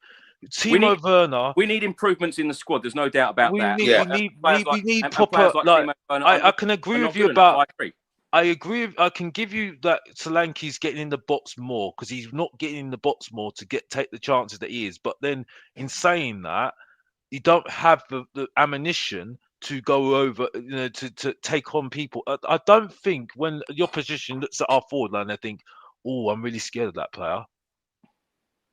You know what I mean? I just don't think it. When I look at Matoma or like a Watkins or they would say, yeah, you got to watch him. You got to watch him definitely. You know Alex, what I mean? It's weird. You worry about the comments on this stream. Jamie says here, Chris, you have blind faith. I've just given you some positives. I've given you some negatives. I think that's balanced. I say what's good and I say what's bad. And if that's blind faith, then, believe what you want. That's your opinion. Yeah. Gary, what have you made of Christian Romero this season? Because in my opinion, I think he has really toned down the challenges. In a game like Ipswich on Sunday, you expect the tackles to be flying in. And I think Ipswich actually picked up 4 bookings on Sunday to Tottenham's 1. And when we're up against it and when we're losing in games, do you not expect that little bit more aggression, throughout the whole of the team, but in particular, someone like Christian Romero? It seems to have been removed from his game. Yeah, he's gone from one extreme, though, because, if you went back a year, all the fans that were moaning that he was too headstrong and he was sort of flying in. He had a couple of sendings off. He was getting a lot of yellows and stuff. So he's kind of gone too far the other way. But also with Romero, there's times in games where he's like walking around and he's not like going with his man. He just, I don't know what the situation is with Romero. I can't really put my finger on it, but he's not been great. I mean, certainly the last few games, Chris, he's been like a totally different player. It's a difficult one, isn't it? Because you don't want him going too much like how he was. We got that out of his game because, we were losing him for 3 games all the time. And that was very frustrating. But then at the same time, you do want a bit of passion there. But, look, we've all said one thing. And I think we can all agree on one thing. And there doesn't seem to be enough passion and determination from the players. And that's as a whole. I can't really turn around to you and say that any player is really giving it his all. I mean, I can't, and that goes including Son, Bentaker, I know some of them have had quite good games and stuff like that, but I don't really see any leaders in there, and I don't see them going out as a team. There's been some great games, right? So we need to have a balance, and Gareth is good with that, and he's right. I get it, box office, when you say, we've been lucky, but then you could then argue the fact that we've been unlucky in some games that we've lost. So it works both ways. But one thing I think we all agree on is there's no leaders in the team. And, when you need that kind of Roy Keane or someone in that team, when you fall 1-0 down, we don't seem to have it. But then the other argument is, how many times have we come back from a 1-0 down position and won? So, and going back to Romero, that is it. Do you want the Romero of old, or do you want somewhere in between? Same with the Son situation. We're not going to get that Son from 3 years ago, unfortunately. And I think that's why the club have done what they've done, because I don't think we're ever going to get Son back. He's, what is he, 33 now? That's where we are, unfortunately. And I think he probably only does have 1 year. And if he ends his career and doesn't win anything at Tottenham, I mean, it will be gutting. But some of that you would feel bad for him. But then some of that you would have to look and say, well, it's on you as well. So you can be one way or you can be the other. And that's why, you get comments like that, Chris, because I don't think you can be right or wrong with any of the situations we're talking about, Well, I think there's a lot of frustration amongst. There is, of course, there is. And of course, people then argue about certain opinions, certain thoughts that we come out with. There's a comment here from Mark Schwarzer. The tactics can be pointed out, but I actually think it's the players who are letting him down right now. He was talking on Opus Sport here about Ange Postecoglou. Gareth, on this comment from Mark Schwarzer, who are the players letting him down at the moment? Who needs to give a lot more? And as Gary mentioned there about leaders, who would you say are the leaders on the pitch for Tottenham and Postecoglou right now? When it comes to players that let him down the most this season, I think Romero's been top of the list. So many goals, he's switched off. And I don't know why, because, box office talked about Udogie being an experienced player, but for me, he's still a baby. Romero's very experienced. He's been here in the Premier League a long time, and I think this is the worst season he's had. He switches off. I wouldn't expect the kids I coach to do that at all. And if they do it once, he fix it. I mean, I don't know how he's doing that at this level, at his age. What age is Romero? 26. You're talking about prime of your career at that age, and to be making schoolboy errors, and it's just not acceptable. And we can talk about patterns, Chris. There is a pattern of the goals that we're conceding. They're all coming down Porro and Romero's side, that back post, coming in from the right side of Udogie where he's getting beat. And then there's no reaction in the box. And whilst the performance wasn't good enough on Sunday, the goals we give away were really avoidable. And you think about the first goal, Johnson's leaning back, flinching at the possibility of Smodics didn't even getting get him in the touched, did he? head. No, I'm not sure what a manager can do there in that situation. That's down to a player, my kind of instinct reaction on the day. I don't want to get hurt, and that is really not good enough. He's leaning back there. He's more worried about getting a boot in the fist than he is about stopping the goal. Yeah. Should the manager take responsibility for it? He should take some of it, but the player himself. I think Roy Keane made a great comment on Sky Sports there after the Man United Chelsea game about forget about managers, forget about tactics. Too many of these Man United players are soft, their mentality's poor, and you should have it on your. He says, I didn't care what manager I play for, whatever club. I had it in my DNA as a footballer. I wanted he won. I don't see that with some of these players, unfortunately, Chris. Well, that's an experience thing, a mentality thing. I think too many of them are too soft. And that is the one thing that worries me. If we were to reach the latter stages of a competition, there's no evidence to suggest these players can cope with that kind of pressure. Because, Spurs were heavy favourites to beat Ipswich. And I don't know whether the players thought it would be too easy or realistically they couldn't cope with that pressure of, we're expected to win today. We've just beat Man City. We've just beat Aston Villa. We're playing a team that hasn't won a game. And they just froze. I think it's a mixture of all three. But if you look at a lot of the goals we conceded compared to last year, it does seem that this season it's more down to individual errors than it is about like a system and being caught out. I can't think of too many goals this year where the high line's been problematic. There has been some goals in there, but a lot of the goals I think are really avoidable if players make better decisions. Like you think about the 3 goals against Brighton, I think all 3 of them are individual errors. Doggy has a wild swing at the ball. You don't do that. You're taught from a young kid not to do that. The one where Bentancur is trying to see the ball out, you're told just to put your foot through it in that area. And our players made really, really poor decisions on those days. And ultimately, Chris, the manager pays the price. The players will still be here. How many managers have that Man United team seen off? There's another one coming on now after the international break. Yeah. And it was the same kind of thing happening here up until this new squad of players have come on. So this will be most of these players. Other than the likes of Son, Romero, and a couple of others, most of them, this is their first manager at Spurs. And I do kind of feel at the moment that they're letting them down. And I think you can see in Ange's demeanour, I think he feels that, and he just doesn't want to say it because he's trying to protect them because they're young. But I do think they can give a lot more in certain areas. And then when you see the things they do against West Ham, against Aston Villa, against Man United, they go and put them kind of performances on. Like I haven't seen that for a number of years at Spurs. I haven't seen Spurs since that 2016-17 season, where every game at home we were winning like 4-0 that last season at White Hart Lane. We were just blitzing teams. Haven't seen Spurs do that at that Tottenham Hotspur Stadium, and they've been doing that this year. It's just that inconsistency that's been dragging the team down. And the hope is for me that the players are looking at it going, look how good we can be if we can find that consistency, because it's definitely there. I know Box Office has talked about, he doesn't like certain players. I'm not at that point. I do think players like Brennan Johnson, while he can be frustrating, have shown in games and little spurts where he scored them 6 goals in 6 games that he can be a very good player for the club. I think I've been very impressed with Solanke since he's come on. Bentancur, for me, I'm a big fan. Yes, there's days he's not at his best, but I think he's a very, very good player. Would I rather have Højbjerg over him? Not in a million years. Basuma, for me, is a bit unreliable because we've seen the off the pitch stuff as well. But in terms of Udogie, he's a young player. He had a great season last year, or a great first half of the season. He's going to make mistakes. He's going to have to learn.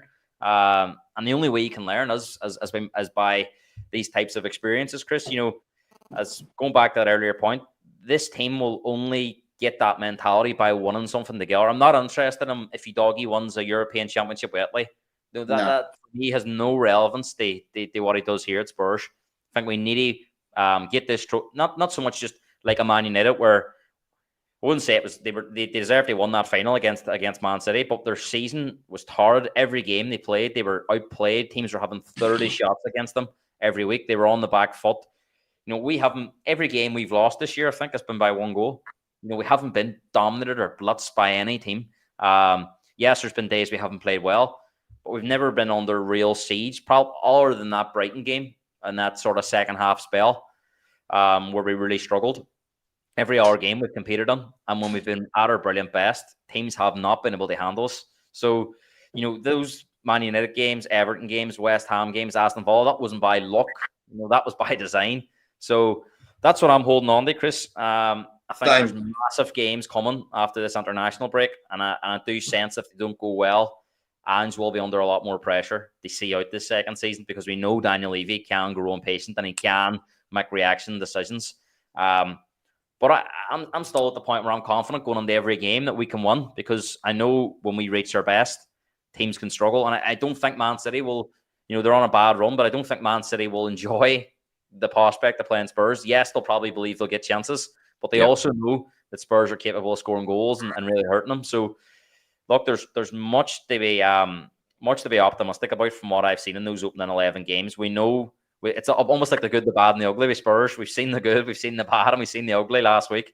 But it's just about getting the consistency. And if we can find that consistency, Chris, I really do think we can still have a really good season and build that in the next year. And then for me next year, my expectations go up, because we can't be in that learning phase. We have to be at that more consistent stage. Yeah, of course, as Gareth said, our next Premier League game is Manchester City away in just under 2 weeks' time. 14 players are away. First-team players are away on international duty at the moment. There's a comment here. Paddy Power just made an advert taking the mickey out of Tottenham not winning trophies. And I was actually sent a clip by a friend yesterday of Shane Ritchie, who plays Alfie in EastEnders. Even in the show, they said Tottenham are allergic to trophies. So we even get bantered on a British soap. Alex, last question for you all. He lives up by us, doesn't he, mate? The January transfer window. What are your expectations? What do you think Ange will have on the top of his shopping list, and what is realistic in the January transfer window? This is a very good question. I've got no idea. What we're gonna do. I've stumped him. I've got no idea. Like, I heard a link with Jack Grealish, and I would say thank you very much. I love that sort of player in our club. But if we were gonna make a signing like that, it would have been in the summer. But I've got no idea what we could get. I think. Okay, I've seen... Alex. Let me put it another way. You've sat here on this stream this evening, slating the manager, slating every single player. So, what areas on the pitch do you want to see improved? Midfield, 100%. Wingers, 100%. I'll get rid of Richarlison tomorrow. Honestly, get rid of him. I would get another striker to compete with Solanke.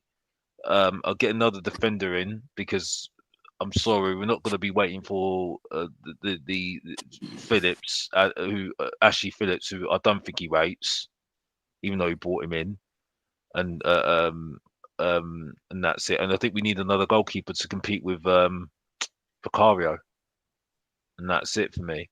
So, and I'll send Archie Gray on loan. I'll send Burvout on loan. Wow. I would get a few midfielders in as well, to compensate that. Yeah, that's it really. That's it. Know what I mean, you've pretty much replaced everyone. Well, I haven't replaced everybody. I'm just saying that I think we just need to add a few things, and that's it. That can compete. I think we just need players that can compete at the moment. We're getting players in that are just backups. And I don't see the point. You know what I mean? There's too many players that are comfortable in their positions when they shouldn't be comfortable. Do you know what that reminds me of, Chris? Do you remember Trigger when he shows his brush? And he goes, "This is the same brush I've had for 35 years." And it's had 50 different ups and 50 different ends. That's what he's done with the Tottenham team. Like I said, I'm still not married yet. So, and then Tottenham haven't won the trophy yet. So, I mean, nothing's changed there. You know what I mean? So it's like, what am I waiting for? You know what I mean? Like, Gareth keeps on telling me that I'm waiting. I've got to be patient. Patient for what? Patient for what? What am I waiting for? Alex, what am I actually waiting for? What's he waiting for, Gareth? On every single live stream I've ever done, I don't think 100 questions has processed in my brain so quickly when you're on. I've got so many questions for you. I should be on more then, isn't it, Chris? You know what I mean? Because I'm box office for you, innit? I don't know. You certainly put me on my toes when you're on. I tell you that. Who will be the Spurs manager at the start of next season, Alex? Well, like I predicted on my channel, this guy's walking at the end of the season. so he ain't going to be around Postecoglou.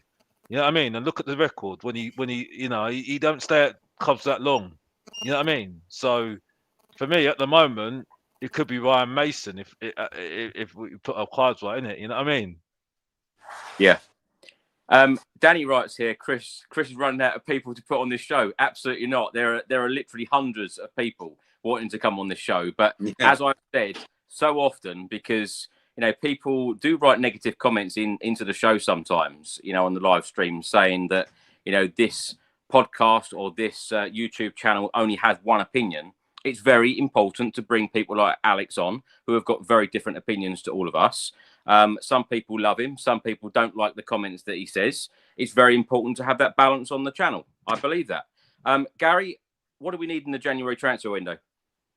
Well, whatever I think we need, and whatever people want, cut that in half, and that's what we'll get. So, but look, I mean, we need a striker, don't we? I mean, that's pretty obvious and stuff. And actually, I agree with Box Office, because Fraser Foster for me is just, I spoke about him after the Galatasaray game. For me, he can't be a number 2. So we do need to bring in a goalkeeper. But look, I think we'll go out a bit in January, Chris. I think we'll go out in January, but we're not going to get them signings. Box Office spoke about Grealish. That's never going to happen. Those sort of things it's not going to happen with Tottenham. So you might as well forget that now. We do need to strengthen a bit, but I also do believe whoever we bring in, we need to look at the team that we have now. We need to strengthen the team that we have now. We need to get more out of the players, because as like Gareth touched on, and we've all said, we've had those big results. We've had those good games. We have turned up at games with the players that we have now. I know we're missing Van der Ven, but would it have been much different if we had Van der Ven in that team against Ipswich? Probably not. There's too many times, this season, last season, every season, where we just don't turn up for games. And it doesn't matter who the manager is or what players we've got fit, whether we've got a full team or not. And that's the frustrating thing. But I don't think that will ever change, Chris. Look, like we rested 7 players, so we got a big result against Ipswich and still lost. So, the argument was there to put out your best team against Galatasaray and go stronger in the Europa than the league, because we've got more chance of winning the Europa than the league. But that's a whole other story. What I want to see is, I just want to see Tottenham turn up and go for it. We do need to really strengthen the defence. That's a worry. But I do feel in the season, the Premier League this season, there's going to be games that we're going to win. There's going to be some that we lose. It's obvious, right? And I think when we do go to City in 2 weeks, and I know you'll laugh, but I genuinely do think we'll beat that. We'll win that game. We will. And it's just what Tottenham do, And that's why I think our only real kind of outlook at this season is to win a cup, because I think we always have and always will be a cup team. And I know people in the chat ain't going to like that, and they're going to say your expectations ain't great and everything else. But I do genuinely believe we're a cup team, and I think on our day, we can beat anyone. And that's why we've got more chance of winning the Europa or the Carabao than what we have of ever winning the Premier League, because I don't feel we will ever be consistent enough. And that's just my opinion. Majestic is actually watching this stream, and I tell you what. Big up Majestic. Do check out Same Old Spurs podcast, because I was only saying to some friends last night, it's probably the most earlier, Chris. Underrated, and with you as well, probably the most underrated and unsubscribed YouTube channel and podcast on YouTube and on audio platforms. So do check out Gaz and Majestic. Absolutely fantastic. I'm always messaging Gazza, man. He's lovely. He is top bloke. Look forward to having both of them on the show very, very soon. Yeah. Gareth, let's come to you. Transfer window, what do Spurs need? Yeah, back up Majestic. I love hearing on TalkSport. Brilliant to watch as well. Chris, I do think we need investment in January. I really do. I think we need at least 2 to come on. I know Box Office is a big fan of Dragishin, but I just don't see it. I don't think he suits this style of play. He's not good with his feet. And I think he's the type of player, see when you've seen him in the Euros for Romania, I think he suits teams that are under pressure, defend deep. You put him on that Everton team, for example, I think he would be like a Sean Dyche perfect defender. I do think he can defend. I just don't think he suits that high line. I don't think he suits runners on behind him. I just don't think he's going to work at Spurs, and that's me being honest. From what I've seen of him, he's a complete liability. And I know Romero's been a liability at times, but we've seen Romero over the years. You have to back him; he can get it right. But I have a sneaky feeling Romero could be moving on in the summer. I really do. But that's for another day. I think we need a centre half to come on, Chris, and I also think we need a winger. Because like Alex does say, we do lack players that can beat a man. Son was that for years. He's not that anymore. I actually think one of our better ones at the minute is Timo Werner doing it. He actually gets the ball and runs. He's just got no quality. His crossing's poor most of the time, and his finishing's dreadful. Johnson's not really that type of player. Odegaard could be, but he's constantly seems to be injured, and he's a young player. And don't even tell me he's an experienced international or an experienced footballer, because he's definitely not. But that will be my 2 areas for January, and then go again in the summer and see where we go from there. I feel like we've covered so much in this podcast, but I feel like we could cover so much more. Whenever we get talking about Spurs, so it goes on for 2 hours. And I said it wouldn't be an hour and 20, Chris, didn't I? It'd be double that. I know. And Gareth, an hour and 45 of that was box office. Yeah, he's always got a lot to say. I love it. Him back on soon. Gareth, thank you so much for coming back. Always great talking to you. Where can people find you? What you're up to at the moment? Your podcast still running and going well? Oh yeah, Chris, brilliant. Always good to have you on, or have me on. Love coming on the channel. Always love talking about Spurs, and always good to meet new people. I know we didn't agree on much, Alex, but top lad. I've enjoyed listening to you as well. You're a good value. And I know from the comments that there is a lot of fans for you. And I haven't seen as much criticism for myself on here, so maybe people do agree with you more. So maybe I'll have to eat some humble pie tonight. But no, it was good having the debate, and I think Gary was a good tonic as well for the two of us. But you can find me on that Twitter name there at Gareth Hotspurs, and also the podcast as well on YouTube. It's Premier League based here over in Ireland. Not as much Spurs talk. It's more based around the general Premier League stuff. So if you ever need a break from Spurs, which we all do sometimes, you can always check that out. You'll find a link on Twitter. So Chris, thanks again, and I look forward to the next time. Thank you so much, Gareth. And Gary, we did get one part of the podcast when me and you were sitting back. Yeah, that was brilliant, that, wasn't it? Where can people find you and what you're up to at the moment? Oh yeah, Chris, look, thanks again for inviting me on. I absolutely loved it. I knew it would be brilliant with box office, and obviously Gareth and yourself. So it was I really enjoyed it. Yeah, listen, look, give us a follow, Gary Maloney 13 on Instagram. That's what I'm kind of most active on. I do jump on X occasionally, but not a lot of the time. And obviously Facebook. Work-wise, the whole weekend I'm on stage performing as usual. I'm in Essex Friday. Saturday I'm with the Dream Boys in London, and Sunday I'm in Vauxhall. So I've got a busy week and weekend performing. And yeah, other than that, just waiting for the international break to be over, because for me, I know Gareth, you feel differently, but there's nothing worse when we end on a defeat after the international break. We always seem to do it. So I'm keen for us to get back and put it right at the Etihad, which I think we will definitely do, because that's what Tottenham do. Gary, thank you so much. And Alex, thank you so much for coming back. As I said, you had some very, very positive comments. A lot of people have agreed with what you said this evening. I know you don't always believe it. You don't always believe that a lot of people are going to agree with you, but they do. Thanks so much for coming back. Where can people find you? And I suppose you've given a good advert for what your channel's about on here. Well, it's quite simple, because like I said before, people just can't handle the truth, because when the main event turns up, he cooks and makes people know what I'm all about, and that's it. Because it's quite simple. The main event is it's Mr. Box Office, the main event, the Professor of Truth and Entertainment, the ratings killer, the people's nightmare and the people's guilty pleasure at the same time, and that's it. And if you don't know, get to know, and that's it. Because it's always a good day when I'm on the show, and that's it. You know what I mean? Because truth hurts. Yeah, and like I said, I was justified every single time what I was saying from the day dot with this guy Ange Postecoglou, because I know my football club since 1998, and that's it. You know what I mean? Yeah, so just keep it rolling, and that's it. Because I'll still keep on rolling, doing YouTube videos when I'm in Jamaica, when I was rattling them then in the summer. I'll keep on doing the YouTube videos when I'm in Dubai, like what I was doing last week, when I was hearing some of the most absolute waffle I've ever heard in my whole life. But that's just being a Tottenham fan, and that's it. I just need to remind people as well, people don't like hearing about Sol Campbell. But we keep on talking about Sol Campbell, and Sol Campbell made the right decision, by the way, leaving our club, because we would have won nothing, only one Carabao Cup and one more than he's done in our lifetime, and that's it. Yeah, and we still talk about him and still sing those little silly songs about him, and that's it. That sums up our club, Spursy, and that's it. Back to you, Chris. I'm done. If you don't know, get to know. That's enough from me, and I'm out of here.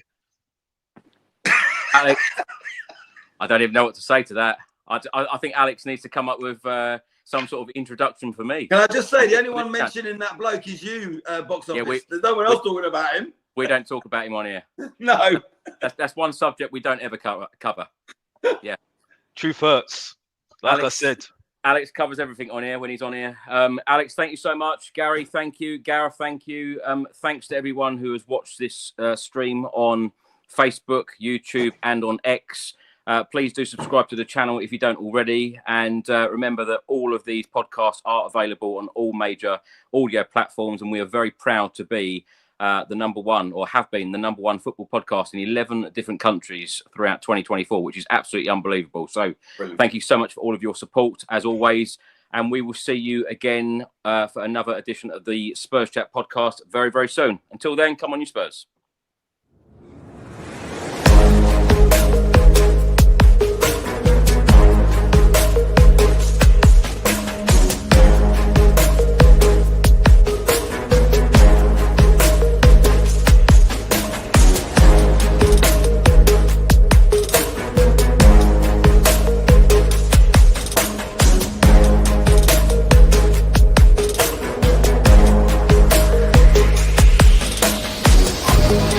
Yeah.